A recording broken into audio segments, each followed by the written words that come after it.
बोले क्या option?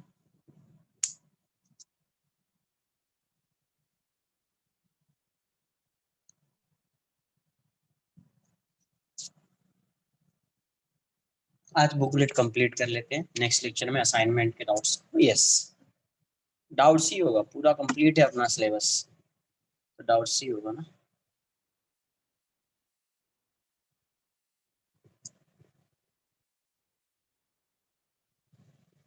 Exercise 3, एक एक्सरसाइज 2, क्वेश्चन नंबर 8 एंड 9। वैसे 2 किया था लास्ट लेक्चर में। एक्सरसाइज 3 क्या है? कॉम्प्रिहेंशन।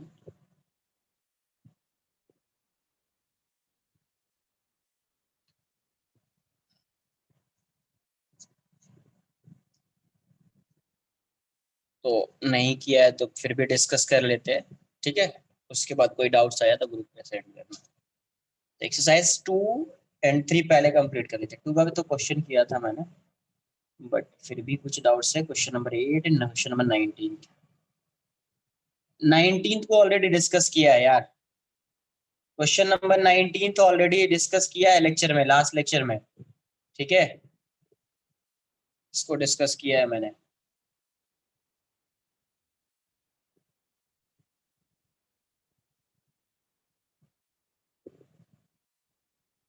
क्वेश्चन नंबर 8 देख लेता हूँ क्या है। क्वेश्चन नंबर, ये क्या है? 11 12 13 किस में है? 11 12 13 मैट्रिक्स 5, क्वेश्चन नंबर 9, ठीक है।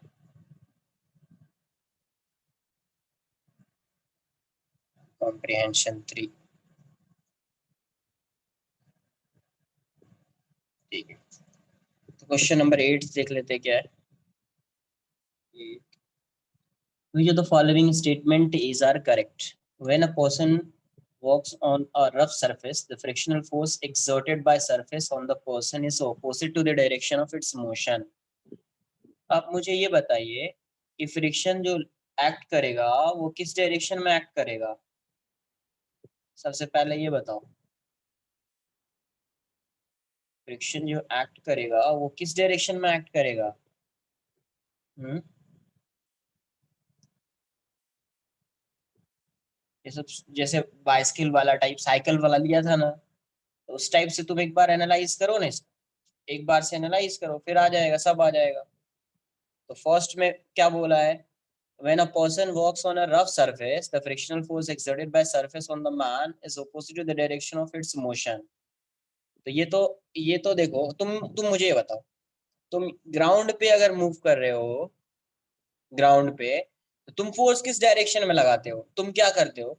इसको तुम पुश करते हो, इसको तुम फोर्स कुछ ऐसा लगाते हो। फोर्स कैसा लगाते हो? इस डायरेक्शन में।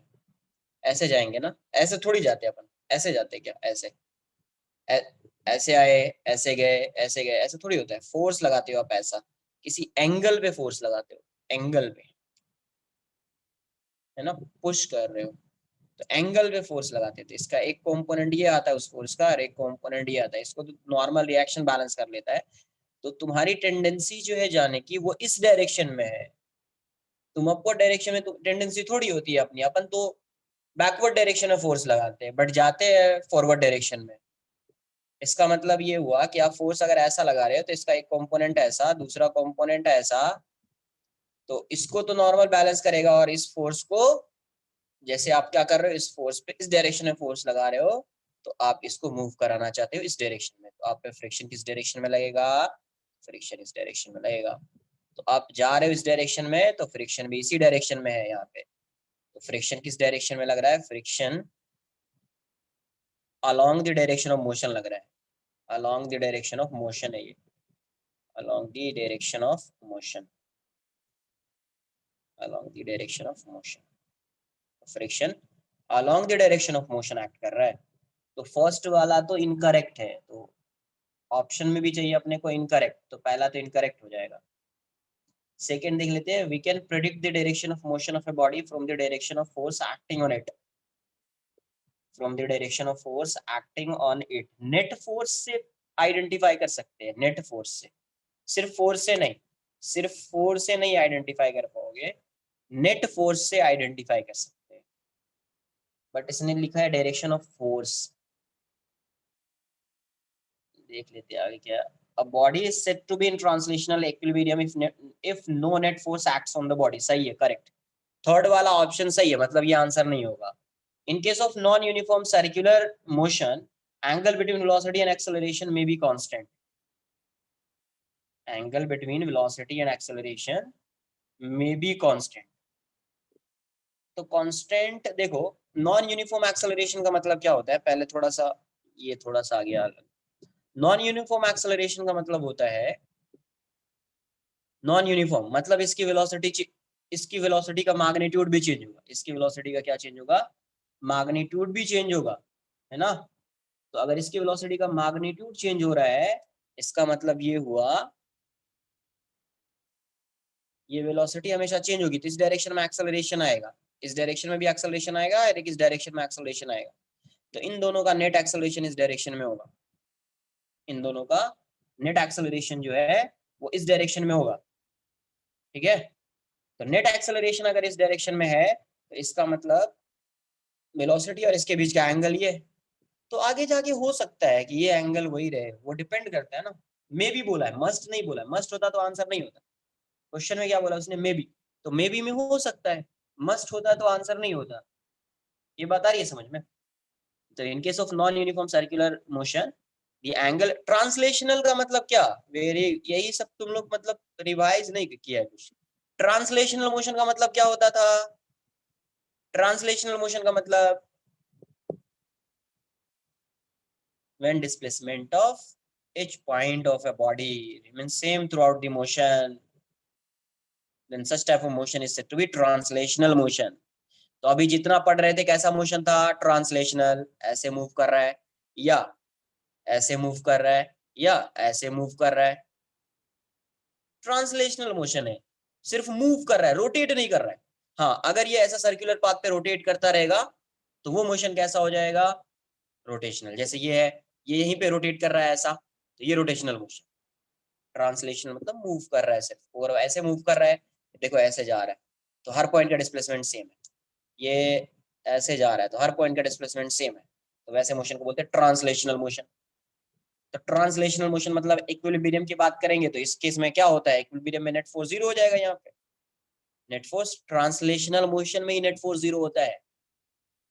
टॉर्क की बात नहीं कर रहे, एक आता है टॉर्क, रोटेशनल मोशन में आता है, वेक्टर में पड़ा हुआ है, तो जब उसकी बात करेंगे तो अलग आ जाएगा कंडीशन, है ना। तो इसका मतलब सी वाला करेक्ट है, डी वाला भी करेक्ट है, तो आंसर क्या हो जाएगा इसका, ए रॉन्ग है और बी रॉन्ग है, तो आंसर इनकरेक्ट ही फाइंड करना है, तो ए हो जाएगा, बी हो जाएगा। आई बात समझ,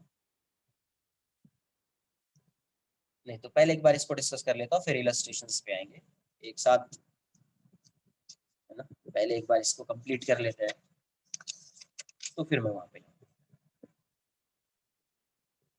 क्वेश्चन नंबर 9 में नहीं है कोई डाउट, गुड। एक्सरसाइज थॉट देख लेते हैं, क्या क्या डाउट्स है आपके। कॉम्प्रिहेंशन थॉट, ठीक है।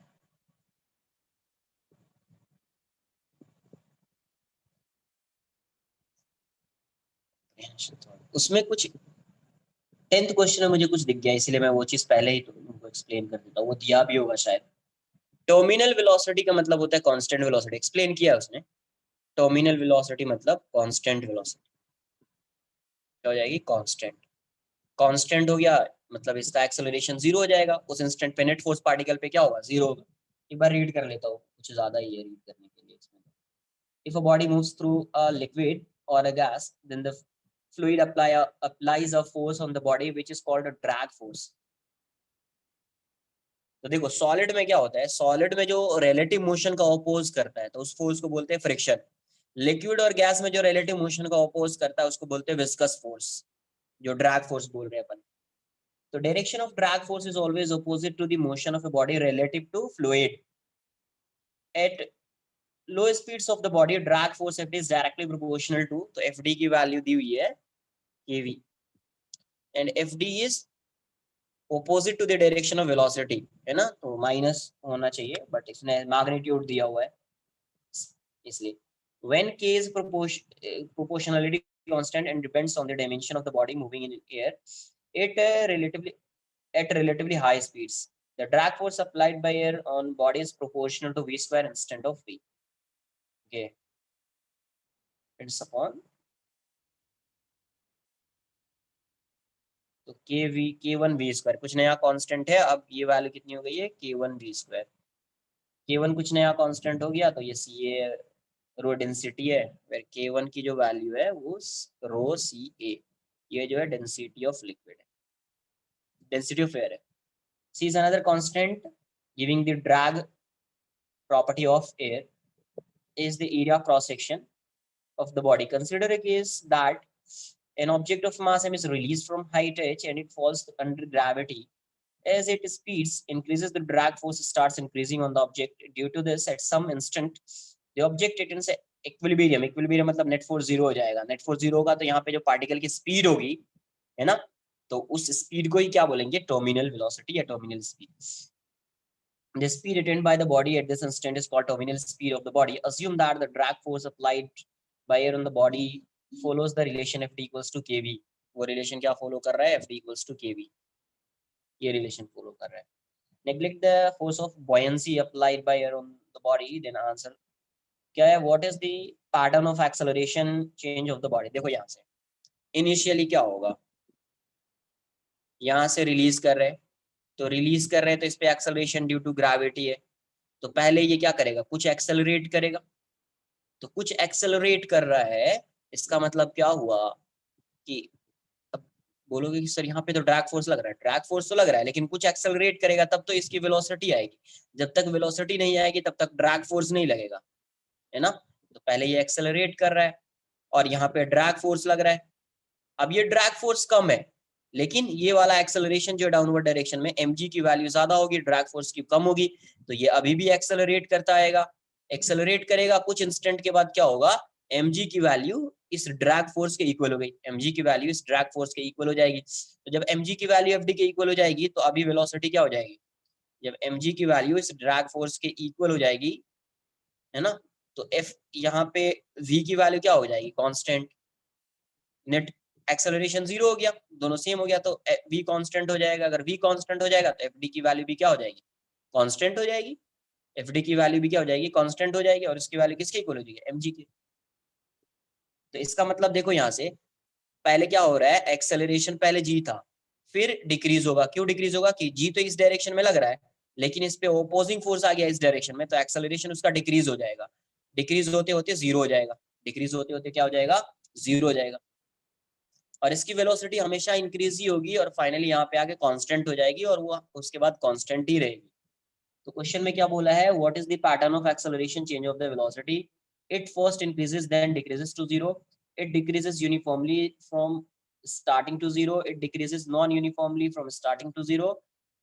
यूनिफॉर्मली नॉन यूनिफॉर्मली वो एक बार चेक करना पड़ेगा. It first increases then constant. देखो यहाँ से कांस्टेंट तो होएगा ही, कांस्टेंट तो होना है, बट ये यूनिफॉर्मली और नॉन यूनिफॉर्मली वाला जो पार्ट है उसको एक बार चेक करना पड़ेगा, है ना. उसको क्या करना पड़ेगा, एक बार चेक करना पड़ेगा. तो एक बार देख लेते हैं. तो उसको अगर चेक करना है तो कैसे चेक करेंगे, क्योंकि क्वेश्चन में बोला है यूनिफॉर्मली नॉन यूनिफॉर्मली, इसलिए मैं बोल रहा हूँ. तो देखो यहाँ से ए तो डाउनवर्ड डायरेक्शन में इसका एक्सेलरेशन है, तो कितना आएगा, नेट फोर्स कितना आएगा, mg minus F D equals to A. तो mg की वैल्यू कितनी हो जाएगी, माइनस के वी इक्वल्स टू ए. देखो यहाँ से a जो है कांस्टेंट तो नहीं है, a क्या है, a is a function of v हो गया है. a किसका फंक्शन हो गया है, v का फंक्शन हो गया है. a v का फंक्शन हो गया है, तो मतलब ये कैसा हो रहा है, नॉन यूनिफॉर्म हो रहा है. a कांस्टेंट, a क्या हो गया है, नॉन यूनिफॉर्म हो गया है. और कहाँ से कहाँ तक आएगा, और यहाँ पे आएगा तो एक्सेलरेशन की वैल्यू जीरो हो जाएगी. तो ये कहाँ से कहाँ, जी से जीरो पे चला जाएगा. पहले जी था फिर जीरो हो जाएगा. तो इसका जो आंसर होना चाहिए, इसका आंसर होना चाहिए it decreases non uniformly from starting to zero. मतलब इसका आंसर सी होना चाहिए. इसका आंसर सी आना चाहिए. अब टर्मिनल वेलोसिटी की बात करेंगे, what is the terminal velocity of object, तो टर्मिनल वेलोसिटी पे एफडी इक्वल्स टू एमजी हो जाएगा, टर्मिनल वेलोसिटी पे एफडी इक्वल्स टू एमजी हो जाएगा, क्योंकि नेट फोर्स जीरो हो जाएगा। अगर नेट फोर्स जीरो हो गया है तो आप क्या बोल सकते हैं, टेंथ में नेट फोर्स जीरो हो गया, एफ नेट की वैल्यू क्या हो गई, जीरो, तो यहाँ से क्या हो जाएगा, M G minus F D equals to zero, तो एम जी इक्वल्स टू क्या हो जाएगा, के वी, तो वी की वैल्यू कितनी हो जाएगी, एम जी बाई के, एम जी बाय, तो वी की वैल्यू एम जी बाई की आ जाएगी, तो ये आ जाएगा ये। अब क्वेश्चन में क्या बोला है, what is the nature of change in speed of the body, तो चेंज इन स्पीड फाइंड करना है। तो देखो इसकी वेलोसिटी इंक्रीज ही हो रही है, इसकी वेलोसिटी इंक्रीज हो रही है, हाँ, बट उसका चेंज जो होगा, समझिए यहाँ पे, इसकी वेलोसिटी इंक्रीज हो रही है, v1 है, ये v2 है, ये v3 है, तो सेम टाइम इंटरवल, यहाँ से यहाँ तक एक्सेलरेशन पहले ज्यादा था, टाइम t लग रहा है, सेम टाइम इंटरवल, यहाँ पे एक्सेलरेशन यहाँ से यहाँ तक ज्यादा था एज कम्पेयर टू यहाँ से यहाँ तक, तो यहाँ पे वेलोसिटी का चेंज ज्यादा होगा, यहाँ पे वेलोसिटी का चेंज कम होगा, तो चेंज इन वेलोसिटी क्या हो जाएगी, डिक्रीज होगी, और फाइनली जीरो हो जाएगी, फाइनली जीरो हो जाएगी, है ना। तो तो चेंज जो है वो कंटिन्यूसली डिक्रीज हो रहा है, it first decreases then increases to a constant value, it increases uniformly to a constant value, it increases uniformly, it continuously decreases to zero, तो मुझे तो डी लग रहा है यार, क्योंकि ये डिक्रीज ही, चेंज चेंज डिक्रीज होगा, नहीं नहीं एक एक मिनट रुको, वेट वेट वेट, हाँ वेलोसिटी तो इंक्रीज होगी, हाँ वेलोसिटी इंक्रीज होगी तो उसका चेंज जो है, ये वेलोसिटी इंक्रीज, ये भी ग्रेटर है, v3 ग्रेटर है v2 से, v2 ग्रेटर है, हाँ ये ग्रेटर है, बट इसका जो चेंज होगा वो कम होगा, क्योंकि यहाँ पे एक्सेलरेशन ज्यादा है, यहाँ पे एक्सेलरेशन कम है, तो सेम टाइम इंटरवल के लिए यहाँ पे ज्यादा चेंज आएगा और यहाँ पे कम चेंज आएगा, है ना। तो मतलब डायरेक्टली बोल सकते नहीं, इतना ग्राफ क्यों करना है मुझे, तो डायरेक्टली आप बोल सकते हैं कि it continuously decreases to zero, आई बात समझ में, तो ये कंटिन्यूसली डिक्रीज हो जाएगा और जीरो पे चेंज जो है, फाइनल जब वेलोसिटी कांस्टेंट हो जाएगी तो चेंज जीरो हो जाएगा, चेंज क्या हो जाएगा, जीरो आ जाएगा, ये क्या है ना, जीरो।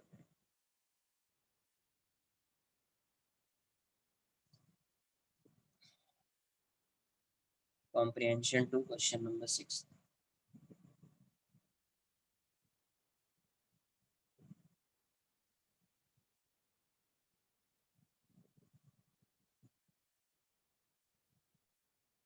क्या बोला, two blocks of masses 25 kg and 5 kg are placed on a horizontal table as shown in figure, a massless string passes over a frictionless and massless pulley whose one end is connected to 25 kg block and the other end is connected to block M.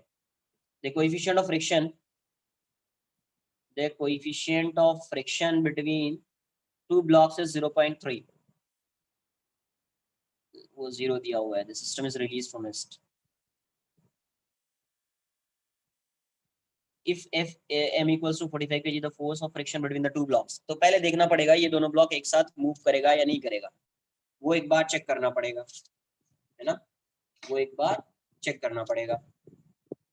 तो ये ऐसा है, ये block 5 kg का है और ये 25 kg का है,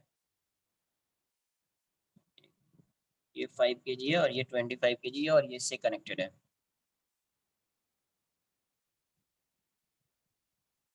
ये m है। तो यहाँ की वैल्यू कितनी है, 0.3, तो एक बार यहाँ पे मैक्सिमम फ्रिक्शन फाइंड कर लेते हैं, एफएस मैक्स कितना हो जाएगा, एफएस मैक्स की वैल्यू हो जाएगी आपको 0.3 इंटू एन, एन कितना 250, तो कितना हो जाएगा 75 न्यूटन आ जाएगा, तो मैक्सिमम फ्रिक्शन 75 न्यूटन है, मैक्सिमम फ्रिक्शन कितना है 75 न्यूटन है, ठीक है, ओके सॉरी है, ये ऐसा है, ये हाँ ये ऐसा है, ठीक है, मैक्सिमम फ्रिक्शन जो होएगा वो 75 न्यूटन हो जाएगा, तो सबसे पहले ये फाइंड कर लिया। अब देखो मैं क्या मान लेता हूँ, एक सिस्टम मान लेता हूँ, अज्यूम तो कर सकते हैं ना यार, सिस्टम, एक सिस्टम मान लेते हैं, तो जब सिस्टम मान लिया ये 45 है, ये 45 है, तो 45 न्यूटन 450 न्यूटन हो जाएगा इस डायरेक्शन में, तो सिस्टम मान लिया तो ये ए से एक्सेलरेट कर रहा है, तो ये पूरा सिस्टम ए से जाएगा। जब आपने सिस्टम मान लिया तो ये फ्रिक्शन इसका इंटरनल फोर्स बन जाएगा, यहाँ पे कोई फ्रिक्शन है नहीं तो इसका कोई ओपोजिंग फोर्स नहीं है, तो एक्सेलरेशन उसके इसमें कितना आ जाएगा 450 बाई टोटल मास, तो 45 प्लस 25 प्लस 5, तो 450 बाई 75 हो जाएगा ये, 450 बाई 75। तो 25 से कितने टाइम्स में जाएगा ये, तो 1 8, ओ कितने ये 3 6 हो जाएगा। तो एक्सेलरेशन की वैल्यू कितनी आ गई 6। तो देखना पड़ेगा कितना एक्सेलरेशन है 6, तो क्या हो जा रहा है, तो टेंशन फाइंड कर लेते हैं पहले। F B D of M, F B D of M, M की एफ बी डी कितनी होगी, तो यहाँ पे 45 kg है, इस डायरेक्शन में 450 न्यूटन लग रहा है, और यहाँ पे टेंशन टी है, और इस डायरेक्शन में एक्सेलरेशन 6 मीटर पर सेकंड स्क्वायर है। तो ये वैल्यू कितनी आ जाएगी 450 minus T equals to 45 into 6, ये कितना आ जाएगा 270 इक्वल्स टू टी। तो यहाँ से टी की वैल्यू कितनी आएगी 081, 180 न्यूटन आ गया है ना, 180 न्यूटन आ गया, एक्सेलरेशन आ गया। तो अब यहाँ से ब्लॉक ए जो है ये 25 kg है, ये ब्लॉक ए है 25 kg मान लिया, और इस डायरेक्शन में टेंशन कितना है 180 न्यूटन का है, और एक्सेलरेशन इस डायरेक्शन में लग रहा है, ए की वैल्यू 6 मीटर पर सेकंड स्क्वायर है, तो यहाँ से कौन सा फ्रिक्शन फाइंड करेंगे, F R, required friction for no relative motion. System assume कर लिया है, मतलब कोई रिलेटिव मोशन नहीं है, तो रिक्वायर्ड फ्रिक्शन देखना पड़ेगा, क्या इस रिक्वायर्ड फ्रिक्शन की वैल्यू एफ एस मैक्स से कम है या नहीं है। तो कितना आएगा 180 minus F R equals to 25 into 6, तो 180 minus 150 equals to F R, तो यहाँ से एफ आर की वैल्यू कितनी हो गई 30 न्यूटन, एफ आर कितना है 30 न्यूटन। आपका एफ एस मैक्स कितना है, एंड एफ एस मैक्स कितना आया था आपका 75 न्यूटन, तो 75 Newton is greater than F R, मतलब अजम्पशन क्या हो गया, करेक्ट हो गया, अजम्पशन करेक्ट हो गया, मतलब there is no relative motion between blocks, है ना, it means the above assumption is correct,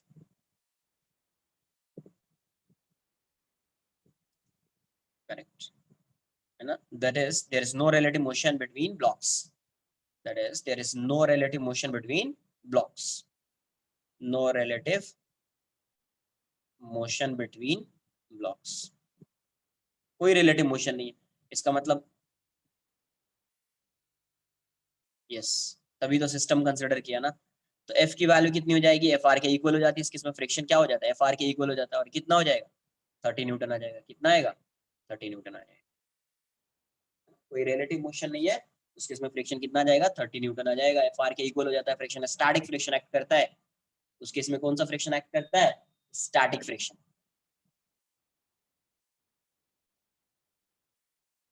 clear है।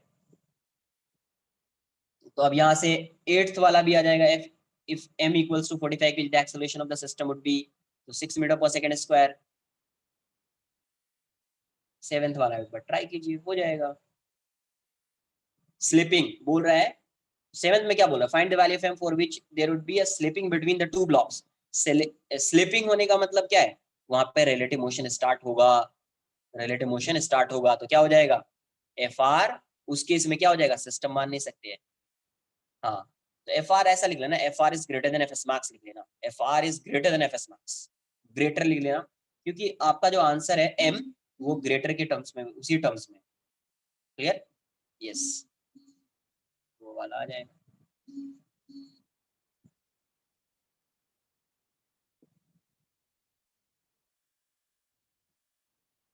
अरे इक्वल में ऑप्शन इक्वल कर देते, ऑप्शन में है इक्वल वाला कोई साइन, और बोला है फाइंड द मिनिमम वैल्यू, बोला है क्वेश्चन में, फाइंड द मिनिमम या मैक्सिमम वैल्यू ऑफ एम, वैसा कुछ बोला है क्वेश्चन में, है ना, जब तक वो नहीं मिनिमम या मैक्सिमम नहीं बोलेगा ना, तब तक अपने को ऐसे ही रखना है, ग्रेटर या जो भी है कंडीशन जो होता है वो लगाए, या मिनिमम या मैक्सिमम होता तो भी ग्रेटर का कंडीशन लगा के आप मिनिमम या मैक्सिमम फाइंड कर सकते थे, तब उस केस में इक्वल टू वाला कंडीशन आ जाता। नेक्स्ट क्वेश्चन क्या है, और भी है कोई एक्सरसाइज 3 में, और भी कोई क्वेश्चन है डाउट किसी का, एक्सरसाइज 3 12th एंड 13th, तो कॉम्प्रिहेंशन 4 बोल दो ना फिर।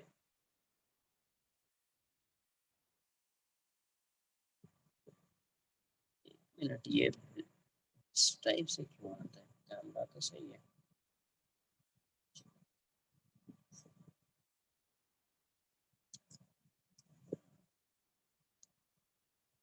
क्या दिया हुआ है? Imagine the situation in which the given arrangement is placed inside a trolley that can move only in horizontal direction as shown in figure. Friction is present only between M and trolley. ठीक है। The trolley is accelerated horizontally on the positive. ये कुछ ऐसा दिया हुआ है।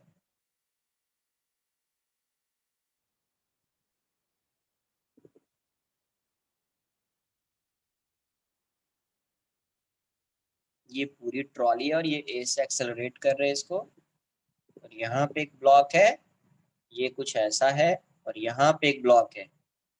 इस block का मास स्मॉल एम, ये कैपिटल एम, यहाँ पे कोई फ्रिक्शन है ना, कोएफिशिएंट ऑफ फ्रिक्शन मान लेते हैं म्यू, यही पे फ्रिक्शन है, और ये ए नॉट से एक्सेलरेट कर रहा है, ए नॉट से एक्सेलरेट कर रहा है। अब क्वेश्चन में क्या बोला है, choose the correct statement. First one is there exist a value A not equals to B at which friction force on the block M becomes 0। हाँ हो सकता है, देख लो यहाँ से, वो वैल्यू हो सकती है।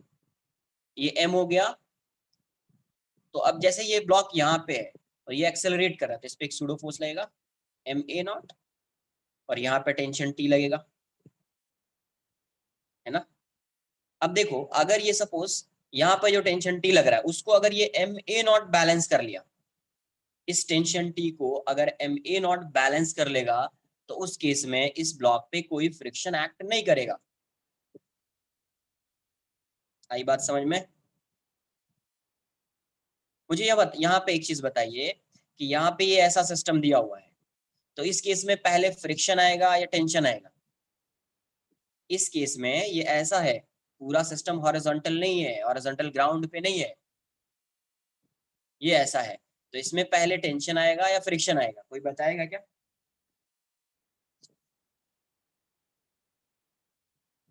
देखो, इसकी टेंडेंसी किस डायरेक्शन में जाने की है, इसकी टेंडेंसी डाउनवर्ड डायरेक्शन में जाने की है ना।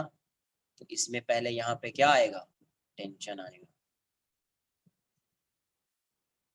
है ना, क्योंकि इसकी टेंडेंसी, अगर ये हॉरिजॉन्टल सरफेस होता तो पहले फ्रिक्शन आता। इसकी टेंडेंसी क्योंकि ये एम है, एम जी तो डाउनवर्ड डायरेक्शन में लग ही रहा होगा, फ्रिक्शन नहीं भी होगा तो भी एम जी लगेगा, है ना, तो पहले टेंशन आएगा यहाँ।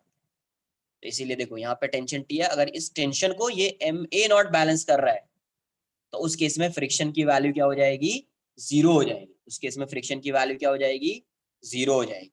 और यही ए नॉट की वैल्यू उसने बी बोल दिया है, इसी ए नॉट को क्या बोल दिया है, ए नॉट इक्वल्स टू बी। तो सही है, इस केस में फ्रिक्शन 0 हो सकता है, तो फर्स्ट ऑप्शन तो मुझे करेक्ट दिख रहा है, इस केस में फ्रिक्शन 0 हो सकता है। Second, there exist two values a naught equals to b plus a and b minus a at which the magnitude of friction acting on the block m are equal। तो ये भी सही दिख रहा है मुझे। देखो यहाँ से, ये m है, यहाँ पे t है, पहले क्या लगाया था, mb, पहले क्या था, पहले क्या फोर्स लग रहा था, mb, mb किसको बैलेंस कर रहा था, टेंशन को। अब ये बताओ mb प्लस a हो गया, b प्लस a नॉट की वैल्यू क्या हो गई, b प्लस a, तो पहले बी था, तो ये एम बी जो है ये टेंशन को बैलेंस कर रहा था, अभी बी प्लस ए हो गया, तो ये वाला फोर्स ग्रेटर हो जाएगा इससे। तो ये वाला फोर्स अगर ग्रेटर हो जाएगा तो इसकी टेंडेंसी इस डायरेक्शन में जाएगी, क्योंकि मूव भी करना स्टार्ट करेगा, बट इसको कोई बैलेंस करेगा इस डायरेक्शन ऑफ फोर्स फ्रिक्शन, इस डायरेक्शन में फ्रिक्शन आएगा, इस डायरेक्शन में फ्रिक्शन आएगा। अब अगर इसकी वैल्यू एम की ए नॉट की वैल्यू क्या हो गई, बी माइनस ए, तो अभी यहाँ पे टेंशन टी है और यहाँ पे M B not B minus A है, तो यहाँ पे अभी क्या हो गया, इससे वैल्यू कम हो गई है, इससे वैल्यू ये वाली कम हो गई है, कम हो गई है, तो इसकी टेंडेंसी इस डायरेक्शन में जाने की होगी, तो फ्रिक्शन इस साइड लगेगा। फ्रिक्शन तो हो सकता है ना यार, जब इसकी वैल्यू बी माइनस ए हो या बी प्लस ए हो या बी माइनस ए हो एक्सेलरेशन की वैल्यू, तो फ्रिक्शन का मैग्नीट्यूड तो सेम हो ही सकता है, फ्रिक्शन का मैग्नीट्यूड तो सेम हो ही सकता है ना। तो इसका मतलब ये हुआ कि जो कुछ बी जो सेकंड ऑप्शन है, there exist two values of A not, है ना, b plus a and b minus a at which the magnitude of friction acting on the block are equal, हो सकता है, तो b भी आंसर हो जाएगा, क्योंकि यहाँ पे b plus a है तो इसकी टेंडेंसी इस डायरेक्शन है, फ्रिक्शन इस डायरेक्शन में, b minus a है तो इसकी टेंडेंसी इस डायरेक्शन है, तो फ्रिक्शन इस डायरेक्शन में,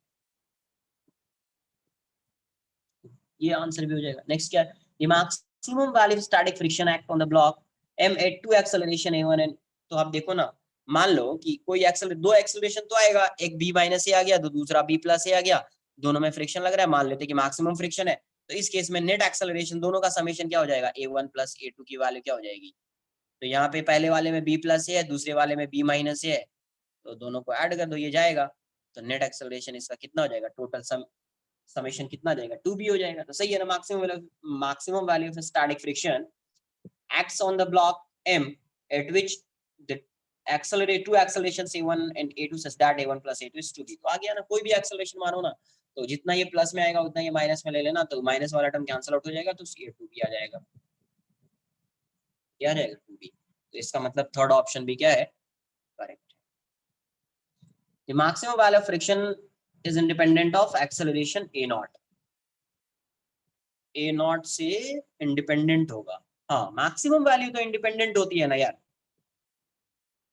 अरे इस ब्लॉक का एक्सेलरेशन और किसका, ब्लॉक मतलब सॉरी ये ट्रॉली का एक्सेलरेशन, इस ट्रॉली का, इसी की वजह से तो स्यूडो फोर्स लग रहा है ना, एक्सेलरेशन किसका है, क्वेश्चन में तो दिया हुआ है ना, ट्रॉली का एक्सेलरेशन है ना यार,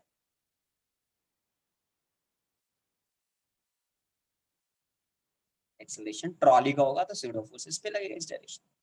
और डी ऑप्शन जो दिया हुआ है द मैक्सिमम वैल्यू फ्रिक्शन, तो मैक्सिमम वैल्यू का मतलब क्या, लिमिटिंग फ्रिक्शन, तो limiting friction is independent of acceleration, सही तो है, लिमिटिंग फ्रिक्शन की वैल्यू कितनी होगी, म्यू इनटू एन या mu S into N, limiting friction की वैल्यू क्या होगी, तो म्यू इनटू एन या म्यू एस इनटू एन, है ना, तो ये वैल्यू क्या हो जाएगी, ग्रेटर हो जाएगी, फिर मतलब इंडिपेंडेंट हो जाएगी ए नॉट से, ग्रेटर तो छोड़ दो, इंडिपेंडेंट हो जाएगी किससे, ए नॉट से, तो इसका मतलब इसका आंसर डी बी होएगा, तो इसका आंसर जो होना चाहिए ए बी सी डी सब होगा, ए बी सी डी सब होगा।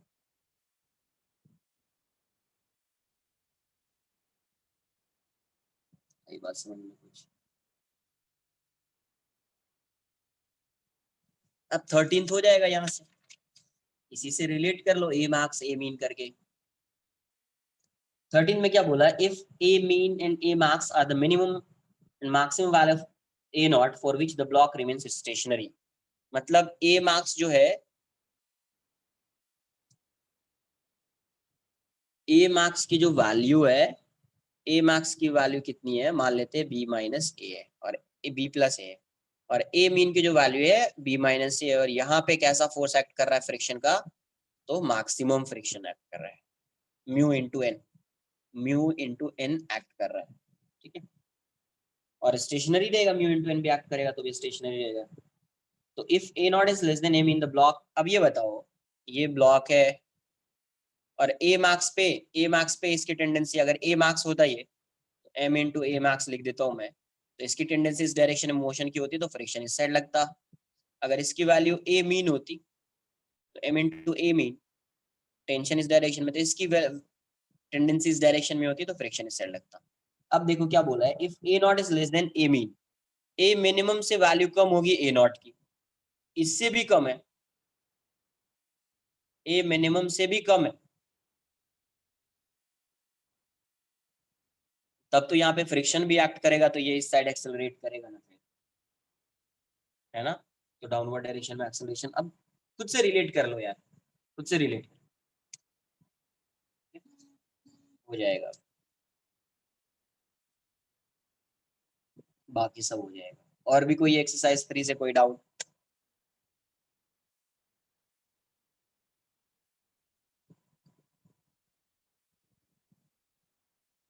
एक्सरसाइज मैट्रिक्स 5 कॉम्प्रिहेंशन 5 भी देख लेते हैं, कॉम्प्रिहेंशन 1 चाहिए क्या तुम,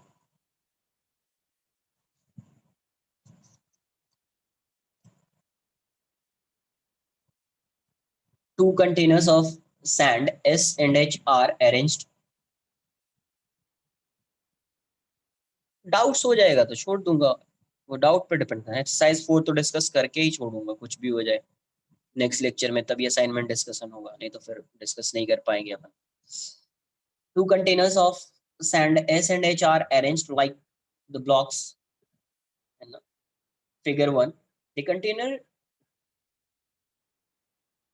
alone have negligible mass. The sand in then has a total mass m total. The sand in the hanging container H has mass m. You are to measure the magnitude of acceleration of the system in series of experiments where m varies from experiment to experiment. Okay, m की value change हो रही है but m total does not. यहां से समझो, ये जो ये ऐसा है, यहाँ पे m डैश है और ये m है, ये m है और ये एक्सेलरेट कर रहा है इस साइड। अब मुझे ये बताओ, ये m प्लस m डैश की वैल्यू m टोटल है, ये चेंज नहीं हो रही है, ये चेंज नहीं हो रही, इस डायरेक्शन में आ रहा है, एक्सेलरेट कर रहा है, कोई फ्रिक्शन तो है नहीं, है ना। तो आप एक्सेलरेशन को क्या लिखते हैं यहाँ से, mg minus m plus m dash. तो एक्सेलरेशन कितना आता है आपका, mg बाय ये वैल्यू हो जाती है m टोटल, m टोटल। ठीक है, फर्स्ट क्वेश्चन क्या आपसे बोला गया है, plot in figure 2 which gives the acceleration of magnitude of container taking on y axis as the function of m। तो ये बताओ, ये अभी किसका फंक्शन चाहिए आपको, वैसे भी ये कांस्टेंट है तो इसका कोई मतलब ही नहीं रहेगा, m नॉट m टोटल तो कांस्टेंट है ना, ये वैरी कर रहा है m, तो a की वैल्यू वैसे लिख लो, तो ये g हो जाएगा m बाय m टोटल, ये y हो गया और ये x हो गया, y इक्वल्स टू mx वाला टर्म आ जाएगा। तो पहले का तो ग्राफ ऐसा हो जाएगा, a है और ये m बाय m टोटल है, तो पहला ऐसा आना चाहिए straight line passing through origin, straight line passing through origin. तो फर्स्ट वाले का हो जाएगा फोर्थ, सी ऑप्शन हो जाएगा, है ना। y इसको मान लो ये स्लोप हो जाएगा और ये x हो जाएगा, y equals to mx, equals to mx, तो वो हो जाएगा। सेकंड देख लेते क्या है, the curve which gives the tension in the string, tension find करना है तो टेंशन फाइंड कर लेते हैं।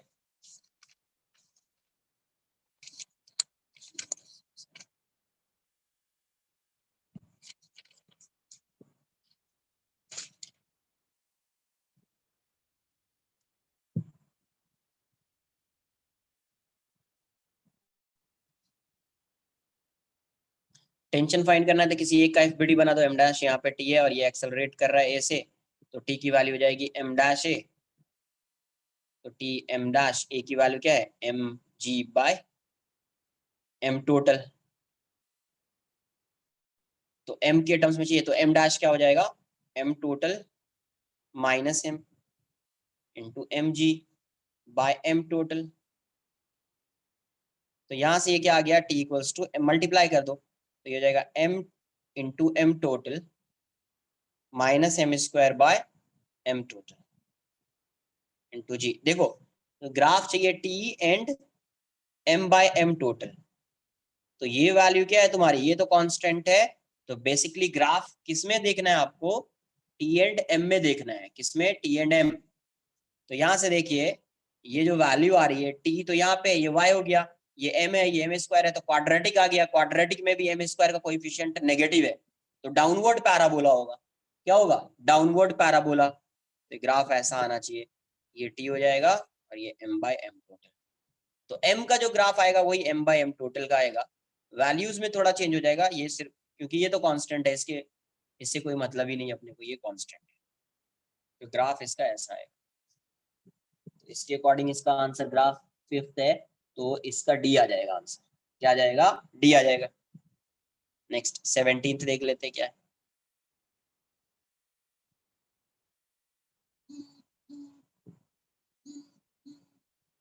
the curve which gives the magnitude of net force on container H, net force,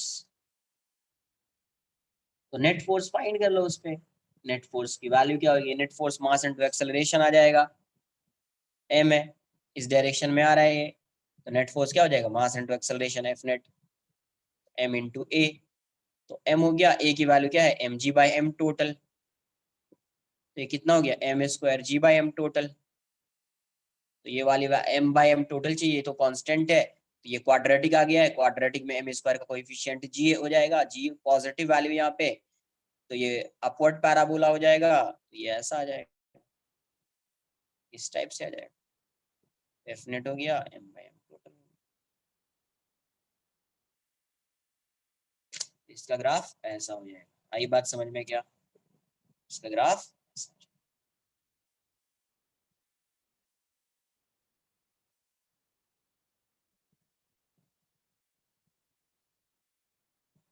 और भी कोई डाउट है? एक्सरसाइज 3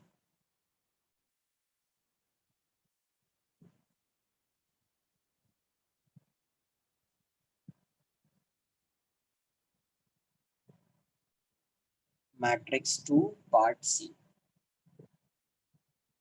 ये तो स्ट्रिंग, ये स्ट्रिंग को कट किया तो कर दो।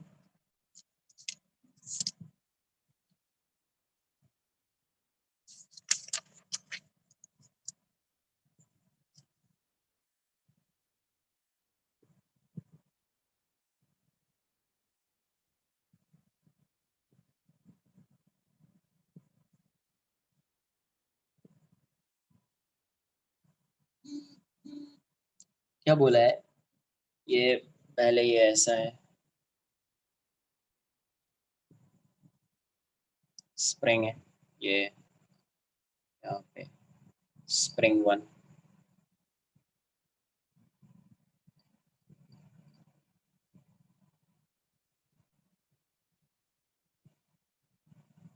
Spring 2, A B C D E, spring 2। System shown below is initially in equilibrium. Masses of the block, इसका मास कितना है? 3m, ये भी 3m, ये 2m है, ये भी 2m है, ये भी 2m, तभी होगा इक्विलिब्रियम में, है ना। नेट फोर्स 0 हो जाएगा। आफ्टर द, पहले वो भी देख लेते हैं, ये 3mg, इसमें भी 3mg अभी, ये भी 3mg इस साइड, तो यहाँ पे 6mg, इसमें भी 6mg ही आएगा, इसमें 2mg है, इसमें 2mg आएगा, 2mg इसका नीचे आएगा, तो यहाँ पे 4mg हो जाएगा। After the string between C and pulley is cut, the tension in AB, इसमें टेंशन फाइंड करना है, इसमें और इसमें फाइंड करना है, इसको कट कर दिया, तो जैसे उसको कट करेंगे, जैसे आप इसको कट करेंगे, तो आप ये बताइए कि इस वाले में फोर्स कितना हो जाएगा? 0। जैसे आप उसको कट करेंगे तो उसमें फोर्स कितना हो जाएगा इसमें, इस पूरे, और ये किससे कनेक्टेड है? ये स्ट्रिंग है, बट ये स्ट्रिंग किससे कनेक्टेड है? स्प्रिंग से कनेक्टेड है। ये स्ट्रिंग किससे कनेक्टेड है? स्प्रिंग से कनेक्टेड है। हरी बात समझ में? तो स्प्रिंग से कनेक्टेड है, तो जैसे आप कट करोगे वैसे ही क्या हो जाएगा? 0 हो जाएगा, है ना। ये वाला फोर्स 0 आ जाएगा। अब ये दोनों मूव भी करेगा तो एक ही एक्सेलरेशन के साथ मूव करेगा। अगर ये दोनों मूव भी करेगा तो एक ही एक्सेलरेशन के साथ मूव करेगा। ये बात आ रही है समझ में? अरे हाँ या ना? डल रिस्पॉन्स।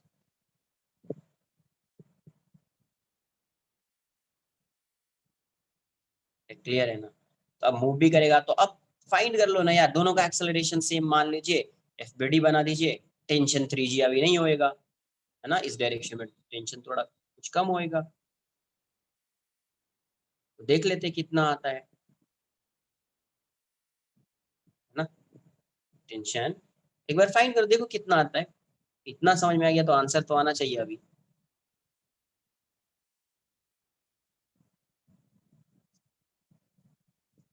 बताओ कितना आ रहा है, खुद से बताओ आंसर।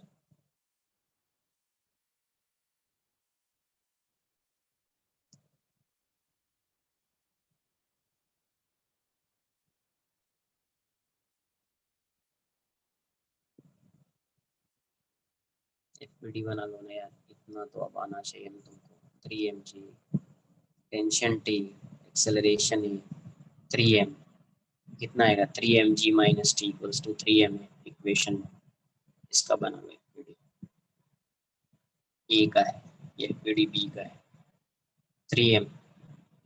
3 mg, यहाँ पे कुछ है ही नहीं, इस साइड एक टेंशन T आएगा, है ना, एक्सेलरेशन है, कितना आ जाएगा T plus 3 mg equals to 3ma। Equation 2 दोनों को ऐड कर देते, टेंशन 0 हो जाएगा, तो 6 mg इक्वल्स टू 6ma हो जाएगा फ्रॉम 1 and 2, हाँ 1 and 2।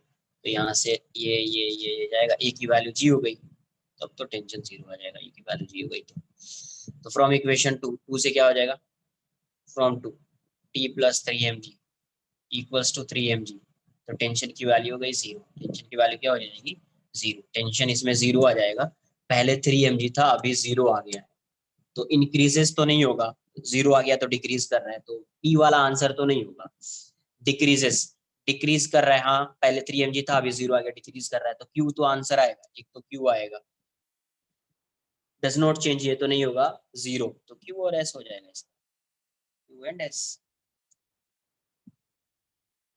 हाँ करेक्ट, चेंज नहीं होता है, लेकिन किसका चेंज नहीं होगा, इसका चेंज नहीं होगा ना, इसका चेंज नहीं होगा ना फोर्स, ये वाला, ये किससे कनेक्टेड है, ये तो इसी स्ट्रिंग से कनेक्टेड है ना, तो अब इसी को तुम कट कर दोगे, बताया था जिस स्प्रिंग को कट करते हैं उसका फोर्स तो 0 हो जाता है, जिस स्प्रिंग को कट करते हैं उसका फोर्स क्या हो जाता है 0, बताया हुआ है।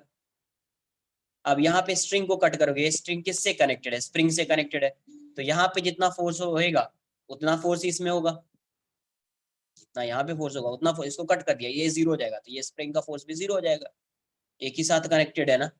हाँ अगर यहाँ पे कोई ब्लॉक होता है, ऐसा ऐसा ब्लॉक होता है यहाँ पे, तब इसका फोर्स उस इंस्टेंट पे चेंज नहीं होता, जैसे इस स्प्रिंग का FBD बनाओगे तो अभी भी ये स्प्रिंग इक्विलिब्रियम में ही होगा, इस पे नेट फोर्स 0 ही होगा, क्योंकि इसका जो फोर्स है वो चेंज नहीं होगा, लेकिन यहाँ पे ये स्प्रिंग इसी से कनेक्टेड है इसलिए चेंज,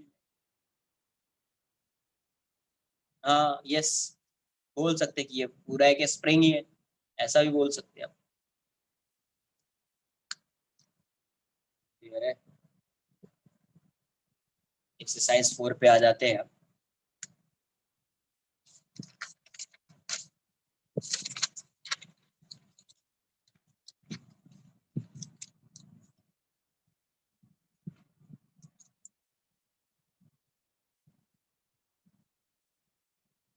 बोलिए एक्सरसाइज 4 के क्या डाउट्स।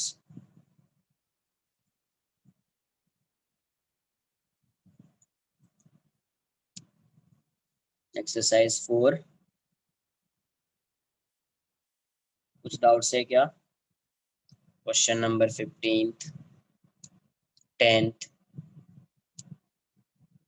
257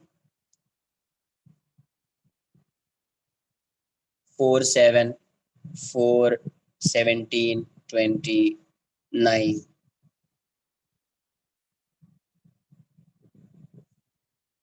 अब कुछ है तो देख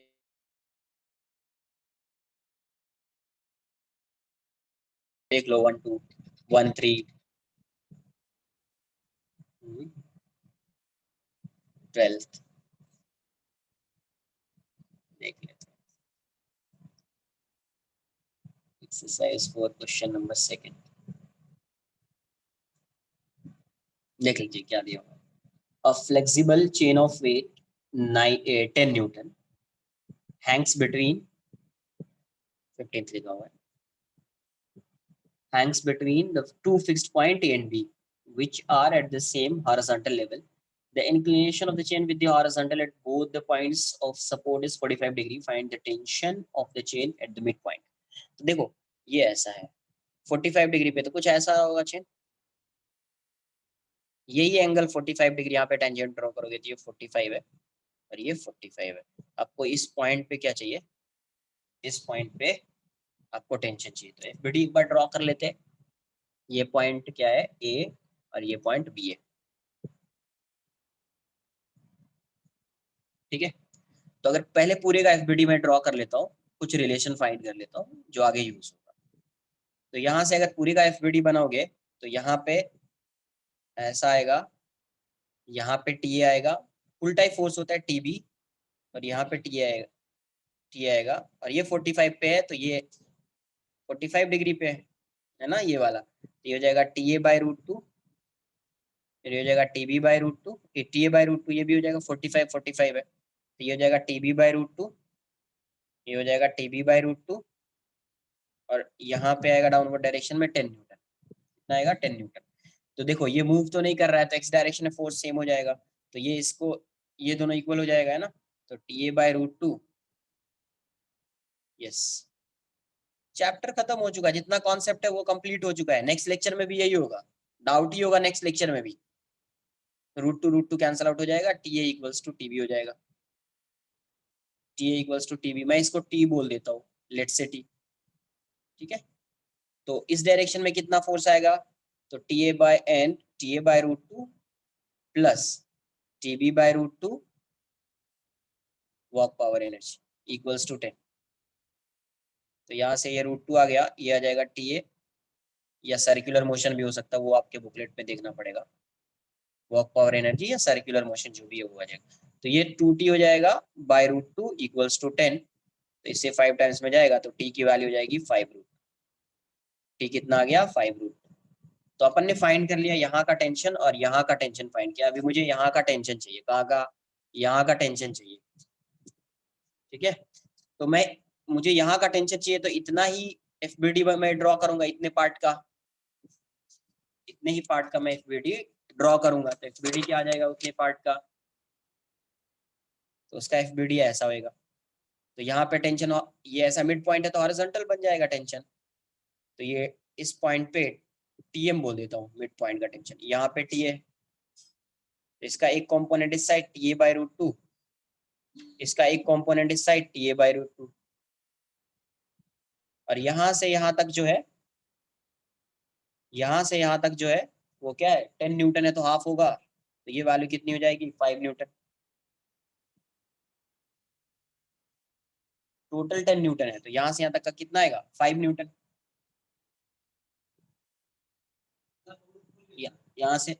यहाँ से ये इसके इक्वल भी कर देते, वहां पे भी इक्वल कर देते, तो आंसर आ जाता। इसको सॉल्व करने की तब जरूरत नहीं थी यार, मुझे लग रहा है ना, क्योंकि यहाँ से भी फाइंड करते TA/√2 इक्वल्स टू 5 हो जाता, और ये इक्वल्स टू ये हो जाता। तो ये कितना आ जाएगा TM इक्वल्स टू TA/√2। ये कितना था 5 √2 कैसे होगा, वेट है ना, डाउनवर्ड डायरेक्शन में नहीं आएगा। चेन को ऐसे रख दो ना, तो वेट की वजह से वो ऐसा चला जाएगा, वेट की वजह से ही तो ऐसा हो गया ना ये। तो आंसर 5 न्यूटन आ जाएगा इसका। मतलब इतना ही करते तो आ जाता आंसर यार, उतना नहीं करना था फिर, है ना। ये इतना सॉल्व नहीं करना था, फिर मुझे लगा कि इसका यूज होगा कहीं पे, ये वाला, इस वाले टेंशन का यूज होगा। बट ये यहाँ से भी फाइंड कर सकते हैं यार, इतना ही करके सॉल्व करके फाइंड कर सकते हैं। इस पॉइंट पे T आ जाएगा, ये TA/√2, ये TA/√2, ये हाफ लिया तो 5 न्यूटन डाउनवर्ड डायरेक्शन में होगा, इस डायरेक्शन में मिड पॉइंट पे तो TM लिख दिया, तो हॉरिजॉन्टल डायरेक्शन की फोर्स को इक्वेट कर दिया। और TA यहाँ से भी देख सकते हो, TA/√2 इक्वल्स टू 5, तो TA इक्वल्स टू 5 √2, पुट कर दिया 5 √2/√2, ये कैंसिल आउट हो जाएगा, ये आंसर 5 न्यूटन कितना आ जाएगा 5 न्यूटन आ जाएगा, है ना। नेक्स्ट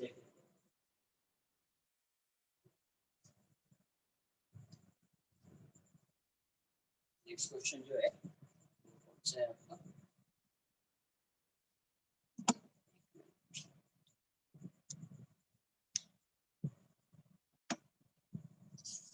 इतना नहीं करना था, इतना भी करते तो आंसर आ जाता है ना। 4/5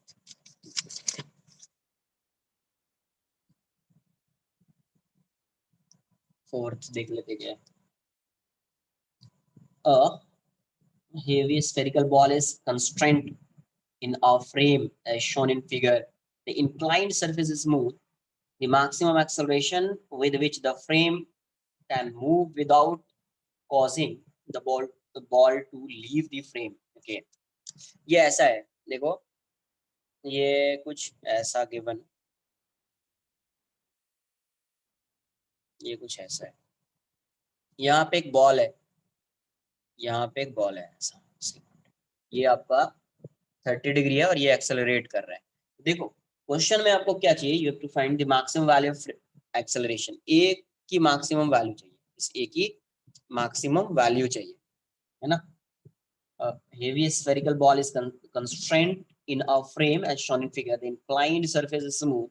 The maximum acceleration with which the frame can move without causing the ball to leave the frame is n by root 3. तो मैक्सिमम एक्सेलरेशन चाहिए तो वो कितना होगा. अब समझो यहाँ से, अगर ये मैक्सिमम होगा मतलब पहले एक्सेलरेट करा दो, तो ये इसके कांटेक्ट में, ये इसके कांटेक्ट में, दोनों को प्रेस कर रहा है तो ठीक है, यहाँ पे भी नॉर्मल आएगा, यहाँ पे भी नॉर्मल आएगा. बट आपको मैक्सिमम एक्सेलरेशन चाहिए. अगर मैक्सिमम एक्सेलरेशन चाहिए तो इसकी मैक्सिमम टेंडेंसी जो मोशन की होगी इस डायरेक्शन में होगी. किस डायरेक्शन में? सूडो फोर्सेस पे इस डायरेक्शन में लगेगा, तो इस डायरेक्शन में होगी. तो इस डायरेक्शन में होने का मतलब क्या है कि ये जो बॉल है ये इसको सिर्फ प्रेस करेगा, इसको प्रेस नहीं करेगा.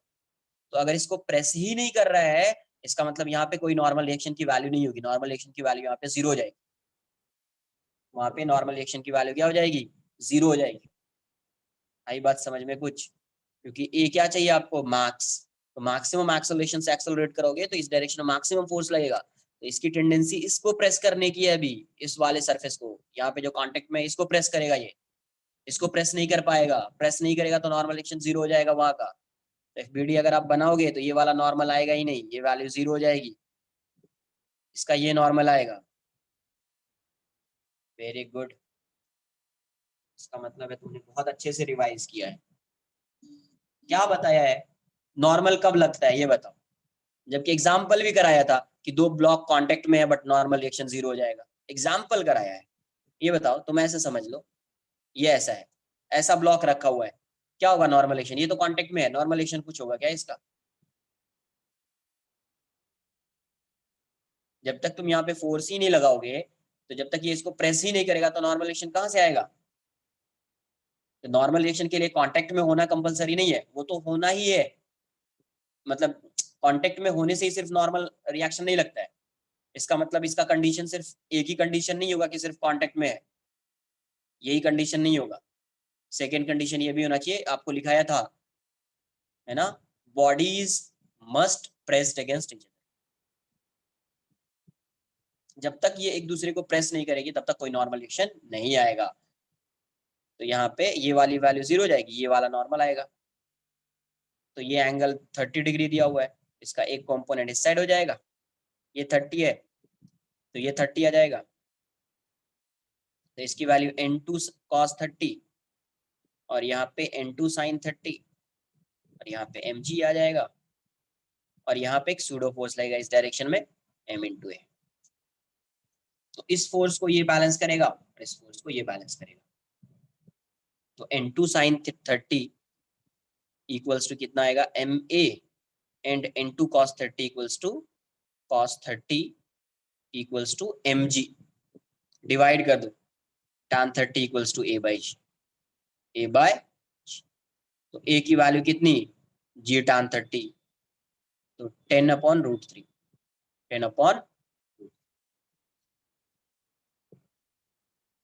यही बात समझ में. इसकी वैल्यू कितनी होगी? 10 अपॉन. क्लियर है सबको? तो आंसर ये n बाई रूट 3 है, तो आंसर n की वैल्यू 10 आ जाएगी. n कितना हो जाएगा?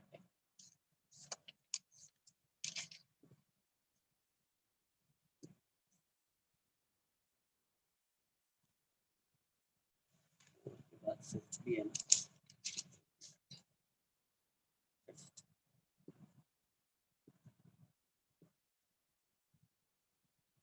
The velocities of A and B are shown in figure. Find the speed of block C.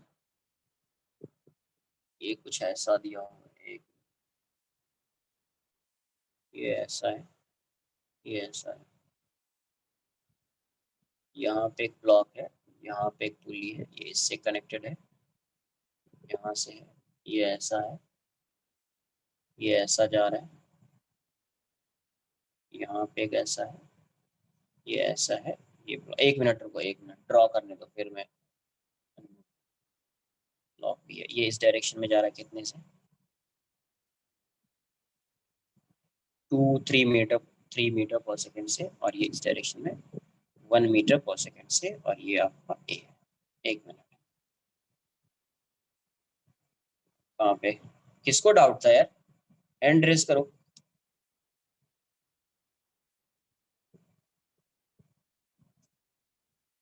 किसी को नहीं था कुछ। तो यहां से आपको क्या फाइंड करना है, find the speed of block C, इसकी स्पीड फाइंड करनी है इस ब्लॉक की, ये इसके कांटेक्ट में इसकी स्पीड चाहिए आपको। उसकी स्पीड कैसे फाइंड करेंगे, देखो यहाँ से आपको क्या बताया है, आपको ऐसा 3 ब्लॉक्स वाला कॉन्सेप्ट तो नहीं बताया कि 2 ब्लॉक है एक ये है। आपको क्या करना है, हमेशा क्या करना है, एक को रेस्ट में ला दो, किसी एक को रेस्ट में ला दो। तो ज्यादा बेटर में क्या बोल रहा हूँ, हाँ निकाल सकते हैं, वो तो आएगा ही, वो तो आ जाएगा, कंस्टेंट रिलेशन से ही आएगा, है ना, कंस्टेंट रिलेशन से तो आना ही है। मैं क्या कर बोलता हूँ, ऐसे समझो, तुम इसको क्या करो, इसी को रेस्ट में ला दो, इसको रेस्ट में ला दो, और इसका इफेक्ट देख लेना पहले यहाँ पे, ठीक है, कि इसकी वजह से इस पे क्या इफेक्ट आएगा। तो ये अगर रेस्ट में आ गया तो ये जो है इसके रिस्पेक्ट में कितने से जाएगा, 2 मीटर पर सेकेंड से जाएगा। इसको रेस्ट में ला दोगे, ये कितने से आएगा, 2 मीटर। अब मुझे ये बताओ, अलग अलग दोनों, अलग अलग क्या करो, इसका अलग से मोशन को एनालाइज करो, इसके मोशन को और इसके मोशन को अलग से एनालाइज करो, ठीक है। डायरेक्टली भी कर सकते हैं सर, रिलेटिव मोशन से, मैं अलग से बता देता हूँ पहले, फिर समझो। अगर ये रेस्ट में होता, ये मूव नहीं करता, ये मूव नहीं करता, तो ये जा रहा है, इसमें ये वाली स्ट्रिंग है, ये वाली स्ट्रिंग है, ये स्ट्रिंग सेम है, तो tension T tension T tension T, ये 2T, ये कितना है 2T।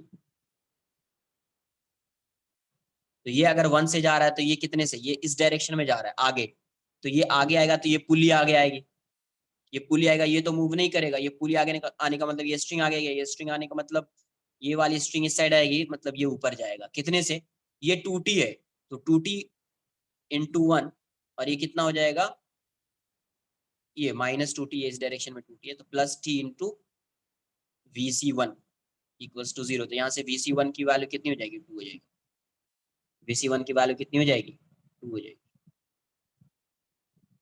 ये किसका इफेक्ट है, तो ये जो 2 आ रहा है सिर्फ इसकी वजह से आ रहा है। अब इसका इफेक्ट देखो,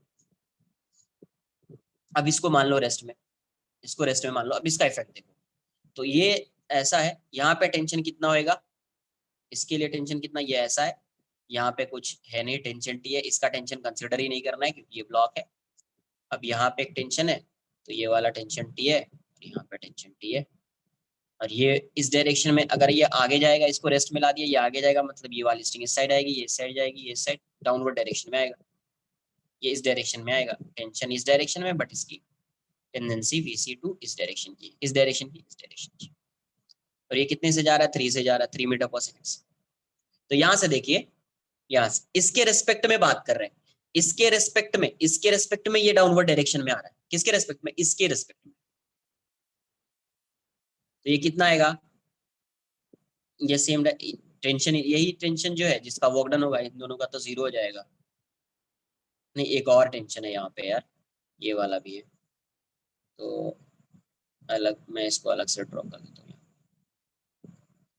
एक और टेंशन है ना, ये वाला, ये तो बना लिया, ये वाला टेंशन टी, एक और टेंशन टी है, तो यहाँ पे कितना आ जाएगा, 2T इंटू 6, और ये माइनस आ जाएगा, -T into VC2 equals to 0। तो यहाँ से क्या आ जाएगा, T से T जाएगा, 3 होगा ना, T सही है, हाँ 3 होगा, तो ये 6 इक्वल्स टू VC2, क्लियर है। अब देखो, एक तो स्ट्रिंग को कांस्टेंट करके तुम कर सकते हो, वैसे तो मैं सॉल्व कर दूंगा, बट ऐसे समझो, यहाँ पे एक बार इसको रेस्ट में लाया, मतलब इसको रेस्ट में लाया, तो ये कितने से मूव, किस डायरेक्शन में, अपवर्ड्स। इसको रेस्ट में लाया, इसको मूव कराया, तो इसकी वजह से ये किस डायरेक्शन में, इस डायरेक्शन में, कितने से, 6 से, मतलब इसकी वजह से ये अपवर्ड जा रहा है, इसकी वजह से डाउनवर्ड आ रहा है, तो वाई डायरेक्शन में विद द वेलोसिटी ऑफ सी की बात करो, अब ब्लॉक सी, वाई डायरेक्शन में इसकी स्पीड कितनी हो गई, 6 से इस डायरेक्शन में आ रहा था, 2 से ऊपर जा रहा था, तो 6 - 2 4, किस डायरेक्शन में, डाउनवर्ड्स। और ये जो वेलोसिटी आई है इसके रेस्पेक्ट में, ये 3 से जा रहा है आगे, तो इसके साथ ब्लॉक तो आगे जाएगा ही, इसके साथ ब्लॉक तो आगे जाएगा ही, 3 से किस डायरेक्शन में, तो इस डायरेक्शन। नेट वेलोसिटी कितनी हो जाएगी वीसी की, under root V X square plus V Y, तो 5 आ जाएगा आंसर, 5 मीटर पर सेकंड, 5 मीटर पर सेकंड। तो आप ऐसे भी सॉल्व कर सकते हैं। क्या किया, क्या बी का टेंशन नहीं समझा, अरे बी ऐसा है, एक यहाँ पे टेंशन आएगा टी, एक यहाँ पे आएगा, ये ऐसा है, यहाँ पे टेंशन टी आएगा, यहाँ पे टेंशन टी आएगा, और एक यहाँ पे भी है ऐसा, यहाँ पे टेंशन टी आएगा, इसका टेंशन तो काउंट भी नहीं करेंगे, यही होगा ना, और क्या होगा। जब भी किसी वेज से पुली अगर अटैच्ड है तो डायरेक्ट पुली बना दो, फिर टेंशन शो करो, नहीं तो फिर पता चला ये टी है, ये टी है, तुमने इसको टू टी ले लिया, वैसा होगा क्या, ये टू टी होगा क्या, अरे ये टी है तो ये टी होगा ना, एक्स डायरेक्शन में नेट फोर्स 0 होगा, तो ये टी है तो ये टी हो जाएगा, कुछ भी नहीं कर लेना है ना। तो जब भी पुली, देखो जितना भी क्वेश्चन सॉल्व किया है, तो जब भी क्या होता है वेज से पुली कनेक्टेड होता है, तो मैं वेज के साथ उस पुली का भी एफबीडी बनाता हूँ एक ही साथ, और वहां पे टेंशन शो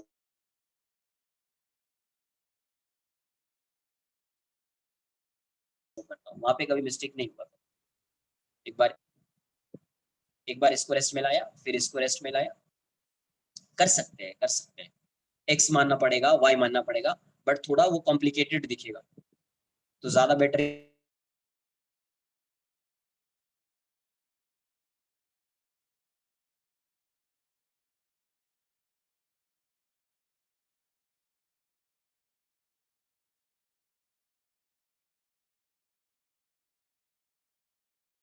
ये इस डायरेक्शन में आ रहा है, और ये आगे तो जा ही रहा है इसकी वजह से, तो पहले वो फाइंड कर लो कि ये इस वाई डायरेक्शन में कितनी वेलोसिटी, एक्स में तो फिक्स्ड हो गया 3, वाई डायरेक्शन में वेलोसिटी देख लो, इसकी वजह से इसका मोशन कैसा होगा, वाई डायरेक्शन में होगा, इसकी वजह से इसका मोशन कैसा होगा, वाई डायरेक्शन में, एक्स में तो होगा ही, बट वाई डायरेक्शन में भी होगा, तो इसकी वजह से वाई डायरेक्शन में कितने से जा रहा है, 2 से अपवर्ड्स, इसकी वजह से वाई डायरेक्शन में कितने से जा रहा है, 6 से डाउनवर्ड्स, तो नेट किस डायरेक्शन में जाएगा, डाउनवर्ड्स, कितने से, 4 से, एक्स में कितने से जा रहा है, 3 से, आंसर कितना आ जाएगा, 5, आंसर कितना आ जाएगा, 5।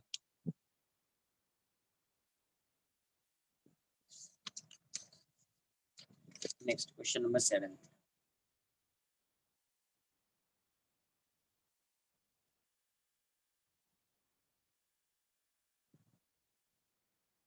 फोर्थ भी है क्या तुम्हारा नाम, फोर्थ भी सॉल्व कर लो यार, क्या है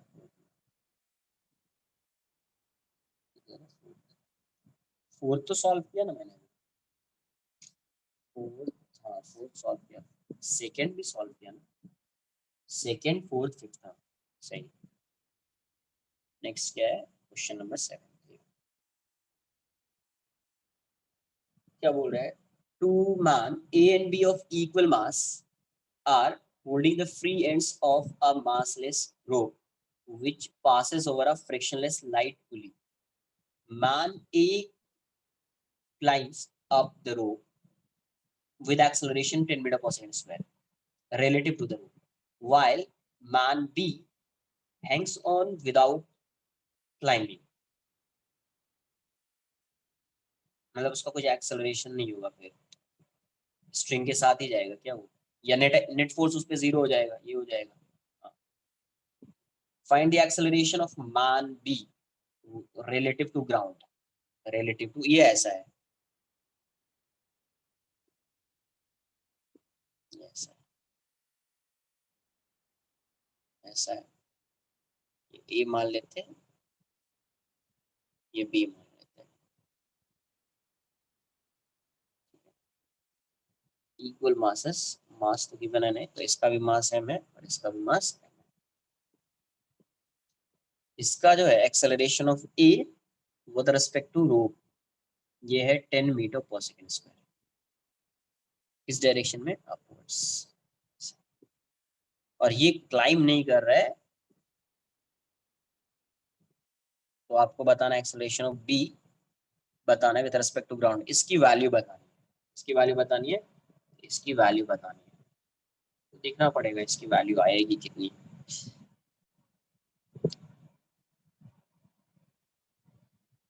तो ये अपर डायरेक्शन में ये इसको पुल कर रहा है, तो ये रोप इस डायरेक्शन में जाएगा, तो इसका ए आर बोल देते हैं अपन, और ये भी ए आर है ना। रोप इस डायरेक्शन में आएगा तो ये रोप ऊपर जाएगा, रोप का लेंथ तो चेंज होने वाला नहीं है, रोप का जो लेंथ है वो तो चेंज नहीं होगा। तो ये अगर डाउनवर्ड डायरेक्शन में आएगा तो ये इस मैन की स्पीड इस डायरेक्शन में मैं मान लेता हूँ A1, कितना A1। तो उससे कुछ आएगा देख लेते हैं। ये ऐसा है, यहाँ पे टेंशन T लग रहा होगा, इस साइड mg लग रहा होगा, और इसका एक्सेलरेशन A1 है, इसका एक्सेलरेशन क्या है A1 है। तो आप यहाँ से क्या लिख सकते हैं, T minus mg equals to ma1, T minus mg equals to ma1, equation 1। FBD of ये ए, एफबीडी ऑफ बी देख लेते हैं। ये ऐसा है, यहाँ पे टेंशन टी है, ये सिर्फ हैंग कर रहा है, मतलब इसके रेस्पेक्ट में, इस रोप के रेस्पेक्ट में इसका कोई एक्सेलरेशन तो नहीं है ना, बट इसका एक्सेलरेशन ए बी तो मानना पड़ेगा कुछ। सपोज ये अपवर्ड डायरेक्शन में ही जा रहा है, रोप के रेस्पेक्ट में कोई एक्सेलरेशन नहीं है, ये चीज समझ में आनी चाहिए।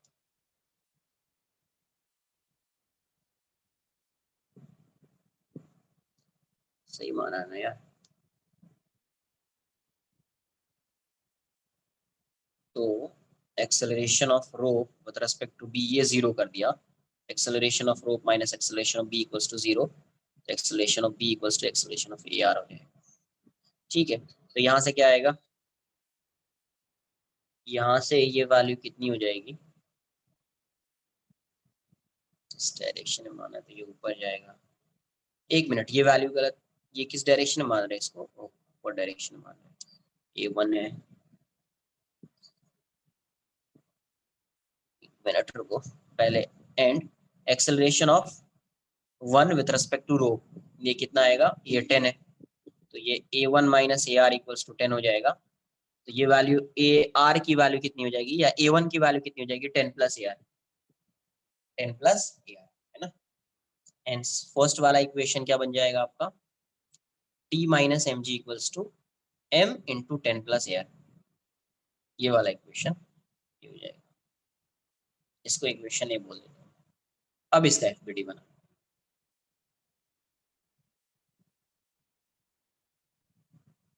तो इसको अगर मैंने माइनस लिख दिया देखो यहाँ से, तो ज्यादा बेटर है तुम रोप को इस डायरेक्शन में एक्सेलरेशन मान लो, क्योंकि मैंने ऑलरेडी यहाँ पे माइनस ही लिखा है, नहीं तो प्लस हो जाएगा, ऑपोजिट डायरेक्शन में दोनों जा रहा था तो प्लस हो जाता। इसको आप इसी डायरेक्शन में मान लो, ज्यादा बेटर है। ये टेंशन टी है, और ये रोप इस डायरेक्शन में आ रहा है तो ये भी इसी डायरेक्शन में आ रहा होगा ए बी से, और ये एम जी है, तो इस केस में कितना आ जाएगा क्वेश्चन, और इसकी वैल्यू किसके इक्वल है, ए आर के इक्वल है, M G minus T equals to M A R, equation B, equation B. तो यहाँ से तो कैंसिल दिख रहा है, ये भी जाएगा, ये भी जाएगा, ये दोनों तो कैंसिल दिख रहा है ना, ये भी चला जाएगा। कहीं पे मिस्टेक तो नहीं किया मैंने,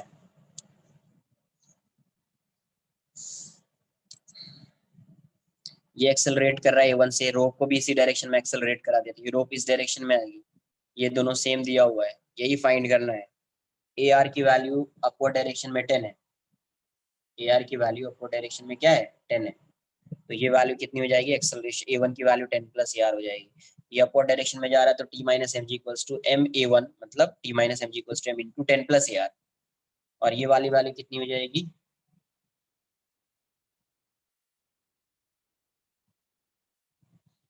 M G minus T equals to M into A are.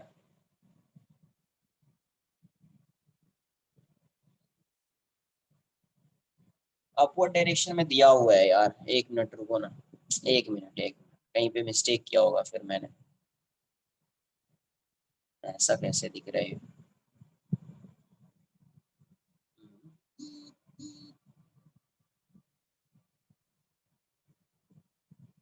अगर वो ऐसा होता तो ये माइनस हो जाता फिर।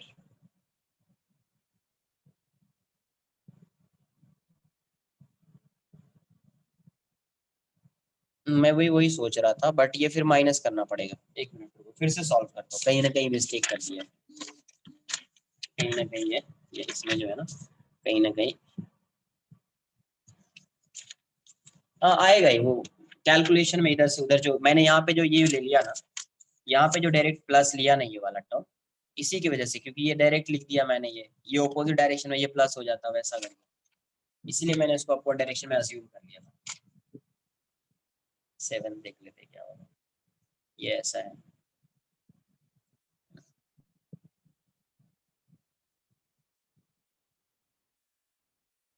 तो ये किस डायरेक्शन में जा रहा है, क्वेश्चन में तो गिवन है ना यार, ये ए है, ये तो अपवर्ड डायरेक्शन में ऐसा गिवन है क्या, ए एम जा रहा है, A1 बोल दो, इसका एक्सेलरेशन है।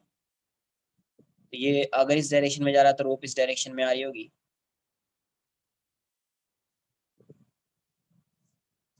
तो ये इस डायरेक्शन में जा रहा होगा। Acceleration of B equals to acceleration of A R, क्योंकि इसके रिस्पेक्ट में 0 है, इसका मास m है ना। तो यहाँ से आ जाएगा फिर A, acceleration of A with respect to row,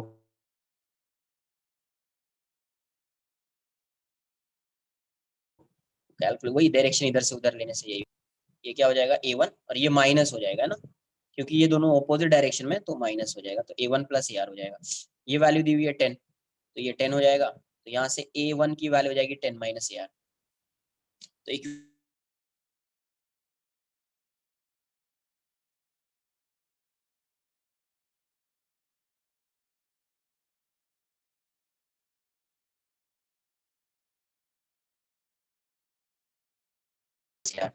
equation 1, FBD of 2 बना लो, तो 2 का FBD क्या आएगा, ये ऐसा है, यहाँ पे टेंशन T है, ये mg है, और ये अपवर्ड डायरेक्शन में जाएगा AR से, है ना। तो यहाँ से क्या लिखोगे, T plus T minus mg equals to m into AR।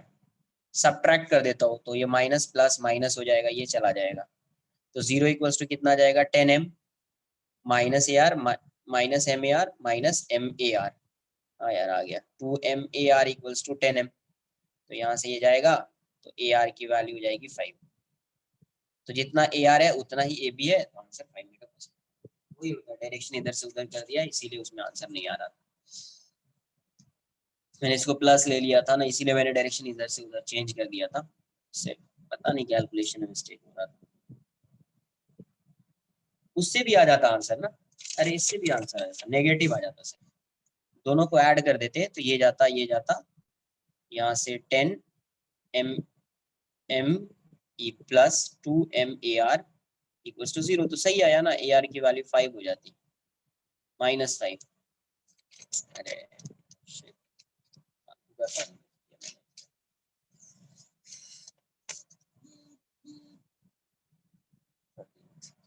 Next question क्या है आपका, क्वेश्चन नंबर 9।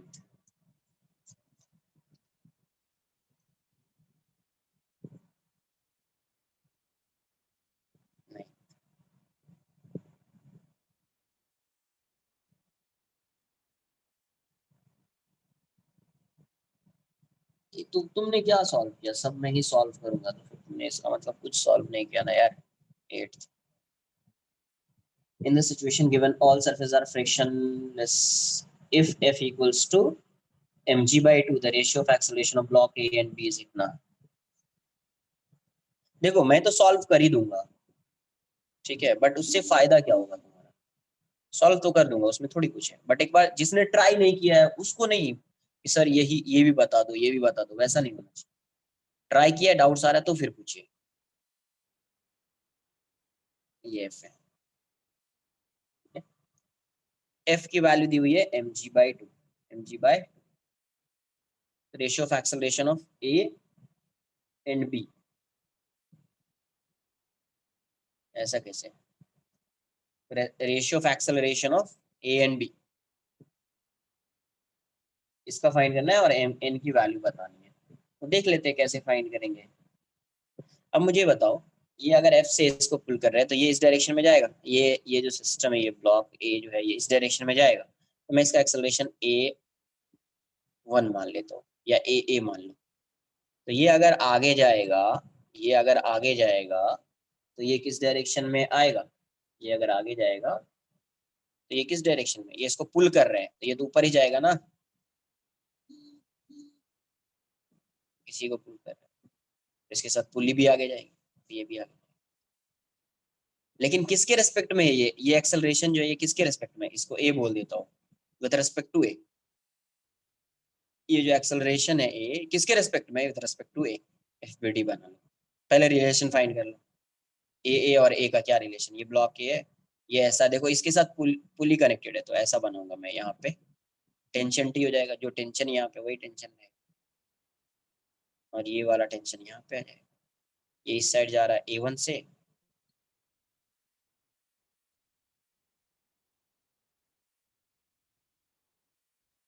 ये इस साइड जाएगा क्या ऊपर, ये तो नहीं लग रहा ऊपर जाएगा, बट इसको पुल कर रहे हैं तो ये पुली अगर आगे जाएगी तो ये नीचे आ जाएगा फिर ना, अगर ये पुली आगे जाएगी तो ये नीचे आ जाएगा, अपवर्ड नहीं जाएगा फिर यार, ये तो ए से ऐसा है, यहाँ से क्या आ जाएगा TA1 minus TA equals to 0, तो टी से टी जाएगा, A1 की वैल्यू ए के इक्वल हो गई, तो रिलेशन फाइंड कर लिया।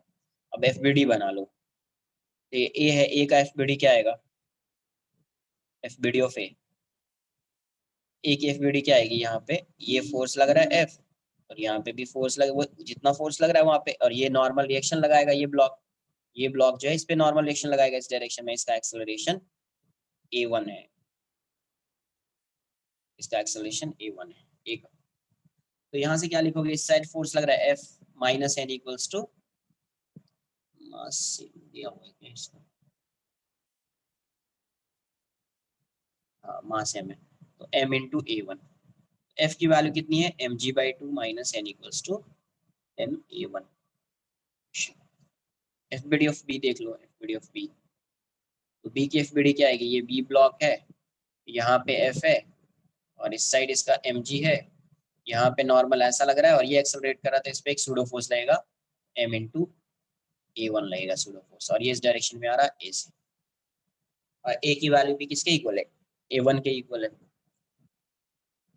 ना। तो यहाँ से क्या लिख सकते हैं, n की वैल्यू हो जाएगी ma1 इक्वेशन 2, और mg minus f equals to m into a, तो mg minus mg/2 equals to m, ये a1 हो जाएगा, ये हो जाएगा mg/2 equals to ma1, cancel out हो गया, तो a1 तो डायरेक्ट आ गया g/2, कुछ कैलकुलेट नहीं करना पड़ेगा क्या इसके लिए, a1 की वैल्यू हो जाएगी g/2, a1 g/2 हो गया। तो अब एक्सेलरेशन ऑफ ब्लॉक फाइंड कर सकते थे आप, एक्सेलरेशन ऑफ बी, तो acceleration of B with respect to A, ये कितना है A B minus A A, acceleration of B कितना हो जाएगा, A A plus A B A, acceleration of A इस डायरेक्शन में है, acceleration of B downward direction में है, तो ए बी ए आ जाएगा, है ना, ए बी हो जाएगा, ये भी ए है ये भी ए है, तो ये √2a हो जाएगा, √2a। अब रेशियो किसका फाइंड करना था, A by A B, A by A B आ जाएगा आंसर।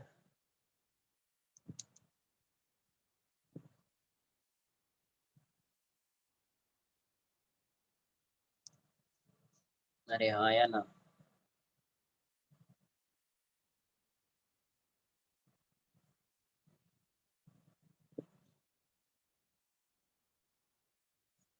तो यहाँ से अब उसका आंसर आ जाएगा जो भी आना है।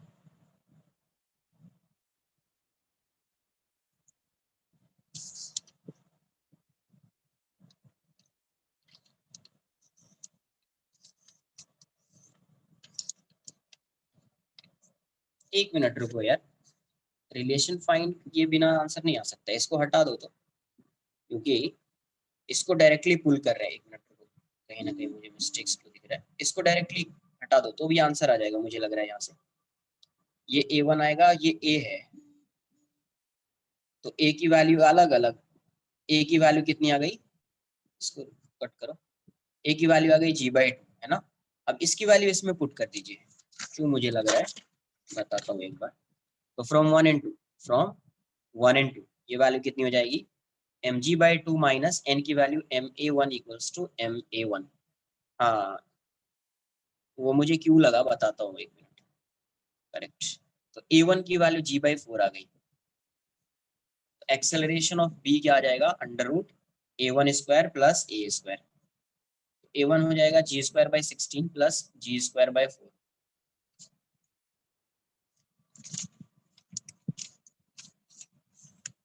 तो ये वैल्यू कितनी हो जाएगी आपको 16, ये हो जाएगा g² प्लस ये कितना आ जाएगा 4g², तो ये जाएगा √5 g/4।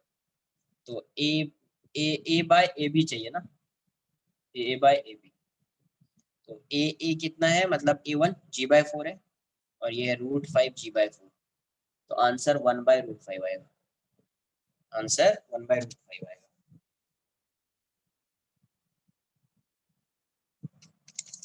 अब मुझे ये क्यों लगा कि यहाँ पे ये कंस्ट्रेंट वाला ये क्यों नहीं यूज होगा, समझो इस क्वेश्चन में यहाँ पे क्या मिस्टेक किया था कि आप इसको डायरेक्टली इसको पुल कर रहे हो ना यार, आप क्या कर रहे हो, इसको पुल कर रहे हो, ये पुल्ली भी आगे जा रही है, इसी की वजह से ये एक्सेलरेट होगा, ऐसा नहीं है, समझो। अगर आप इस ये एक्सेलरेट करता, ये एक्सेलरेट करता, इसकी वजह से ये एक्सेलरेट करता, तब इन दोनों का कंस्टेंट रिलेशन आता। सिर्फ कंस्टेंट रिलेशन में एक ही चीज आएगी कि ये इसके साथ यहाँ पे है ये वाला, तो ये अगर आगे जाएगा तो ये भी आगे जाएगा, इसी की वजह से ये वाला एक्सेलरेशन आया था, ये वाला, है ना, सिर्फ इसी की वजह से। तो यही कंस्ट्रेंट होगा, बाकी इसमें और इसमें कोई कंस्ट्रेंट नहीं आएगा। क्यों, क्योंकि आप अलग से एक्सटर्नल फोर्स लगाकर इसको पुल कर रहे हो। ऐसा नहीं कि ये एक्सेलरेट कर रहा है, ए एक्सेलरेट कर रहा है इसलिए बी एक्सेलरेट करेगा। आई बात समझ में कुछ। अब ये भी लगेगा, देखो यहाँ से तुम तो फोर्स इस डायरेक्शन में लगा रहे हो, ये इस डायरेक्शन में क्यों गया, तो एफ की वैल्यू mg/2 है, एफ कितना है mg/2 है, और इसका वेट कितना आएगा डाउनवर्ड डायरेक्शन में, mg आएगा, तो इसकी टेंडेंसी किस डायरेक्शन में है, डाउनवर्ड डायरेक्शन में आने की है। तो आप देखकर ही बता दोगे इसकी टेंडेंसी डाउनवर्ड डायरेक्शन में कितनी आने की है, तो g/2 से आएगा। कितने से आएगा, तो g/2 से आएगा, है ना, ये g/2 से आएगा। तो इस डायरेक्शन में तो आएगा ही, फोर्स लगा रहे हो तुम फिर भी आ रहा है, ये जो एक्सेलरेशन आया g/2 इसकी वजह से नहीं आया ना, ये जो एक्सेलरेशन आया इसका g/2 इसकी वजह से नहीं आया ना यार। तो इसीलिए ये वाला कंस्टेंट यूज नहीं करेंगे, इसलिए ये वाला कंस्टेंट यहाँ पे यूज नहीं होगा, क्योंकि एक्सटर्नल एजेंट कोई फोर्स लगा रहा है, उसकी वजह से इसका एक्सेलरेशन g/2 हो गया है ना, इसके एक्सेलरेशन की वजह से g/2 नहीं हुआ। हाँ, इसके एक्सेलरेशन से एक और एक्सेलरेशन इसमें ऐड होगा इस डायरेक्शन का, इसीलिए मैंने क्या किया, ये वाला अंडर रूट वाला किया है, ये वाला पार्ट, ठीक है। थोड़ा थोड़ा देखना पड़ेगा, कहीं कहीं पे आपसे मिस्टेक्स हो सकते हैं, तो सब चीज को देखना पड़ेगा। क्वेश्चन नंबर 9, 9 में भी एफबीडी बनोगे आएगा आंसर, ओके। देखने में लग रहा है कुछ ऐसा।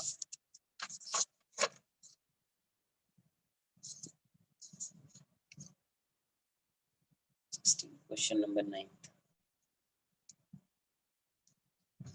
हो गया, 7 हो गया, 4 हो गया, 9 8 हो गया, बहुत सारे क्वेश्चन है, 5 क्वेश्चन है, तो नेक्स्ट लेक्चर में करूंगा। 9 देख लेता हूँ क्या है। A block is kept on an inclined plane, तो ये ऐसा inclined है, ये 37 डिग्री है, ये कुछ ऐसा दिया हुआ है,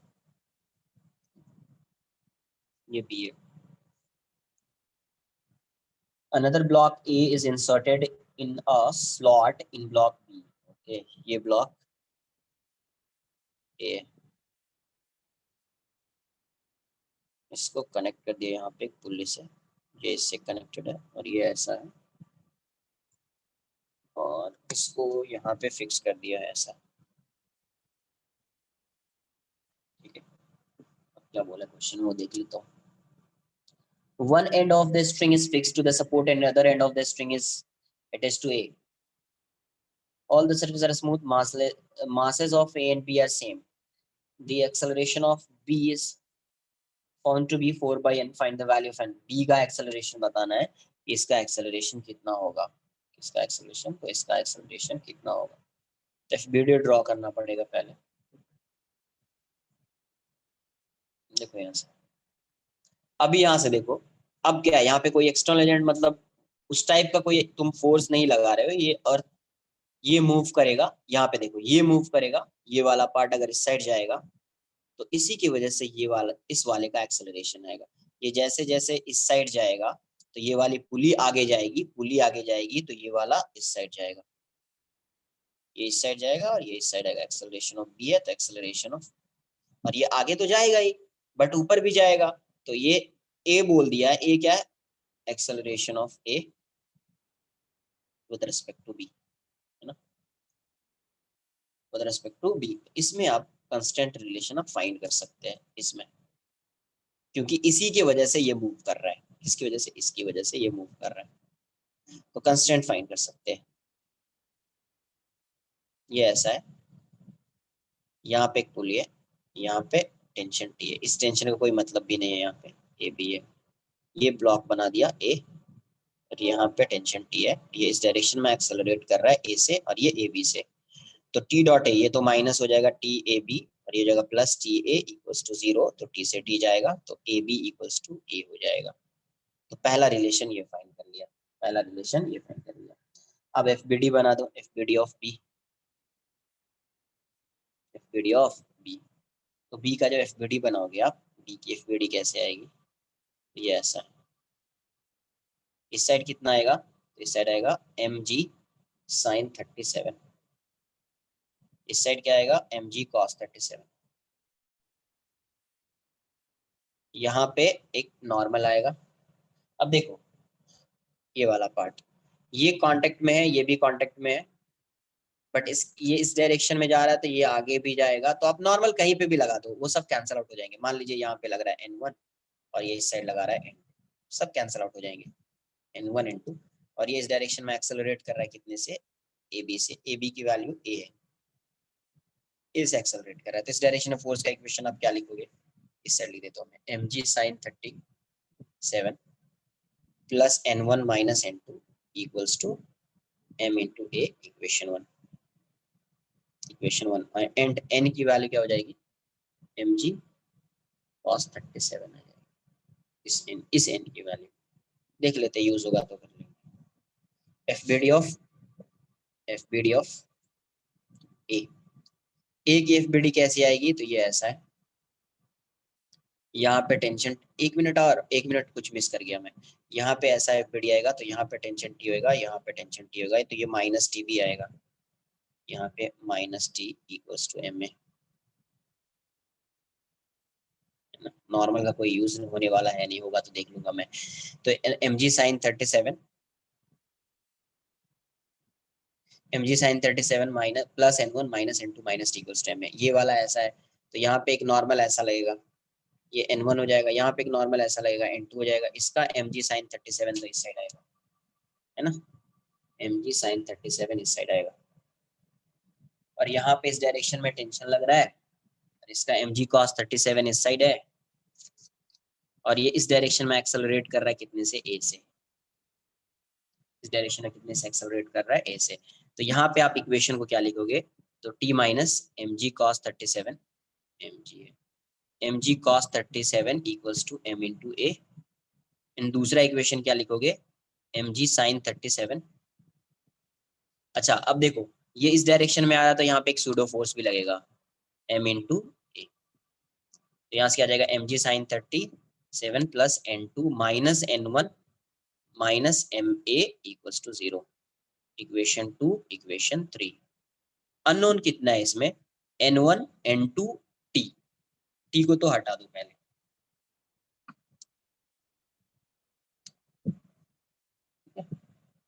t को हटा दीजिए, तो यहां से क्या आने वाला है,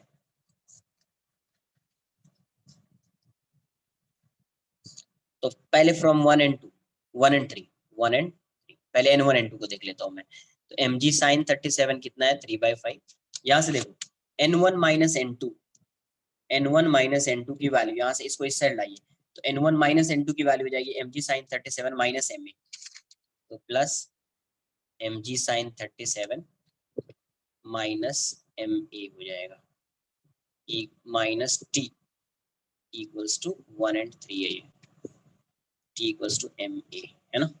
अब फिर से t की वैल्यू को पुट कर दीजिए यहाँ से इक्वेशन 1 से, हो जाएगा 3mg/5, ये भी हो जाएगा 3mg/5 माइनस ma, t की वैल्यू को इक्वेशन 2 से पुट कर दीजिए, हो जाएगा ma plus mg cos 37 equals to ma, तो ये वैल्यू कितनी हो गई 6 mg, कहाँ से आया ये फ्रॉम 2, तो यहाँ से ये कितना आ जाएगा आपका 6 mg/5 minus ma minus ma minus 4 mg/5 equals to ma, तो यहाँ से आ जाएगा 2 mg/5 हो जाएगा ये इक्वल्स टू 3 ma, m से m कैंसल आउट हो जाएगा, तो a की वैल्यू कितनी हो जाएगी 2g/15, तो यहाँ से एक्सेलरेशन कितना आ जाएगा 2/15 इंटू 10, तो 2/3, तो आंसर हो जाना चाहिए 4/3 मीटर और सेकेंड स्क्वायर। कुछ नहीं है, सिर्फ FBD है, एक बार FBD आ गया तो आपको आंसर आ जाएगा, एक बार FBD आ गया तो आंसर, ठीक है। बाकी नेक्स्ट लेक्चर में यहाँ से आगे कंटिन्यू करेंगे, क्लियर है। नेक्स्ट लेक्चर में यहीं से आगे कंटिन्यू होगा, जो भी एक्सरसाइज 4 का बचा हुआ है, क्वेश्चन नंबर 9 तक सॉल्व कर लिया है, 10th 12th 15 17 20th next lecture में इसको आगे में डिस्कस करूँगा, ठीक है। Bye bye, take care.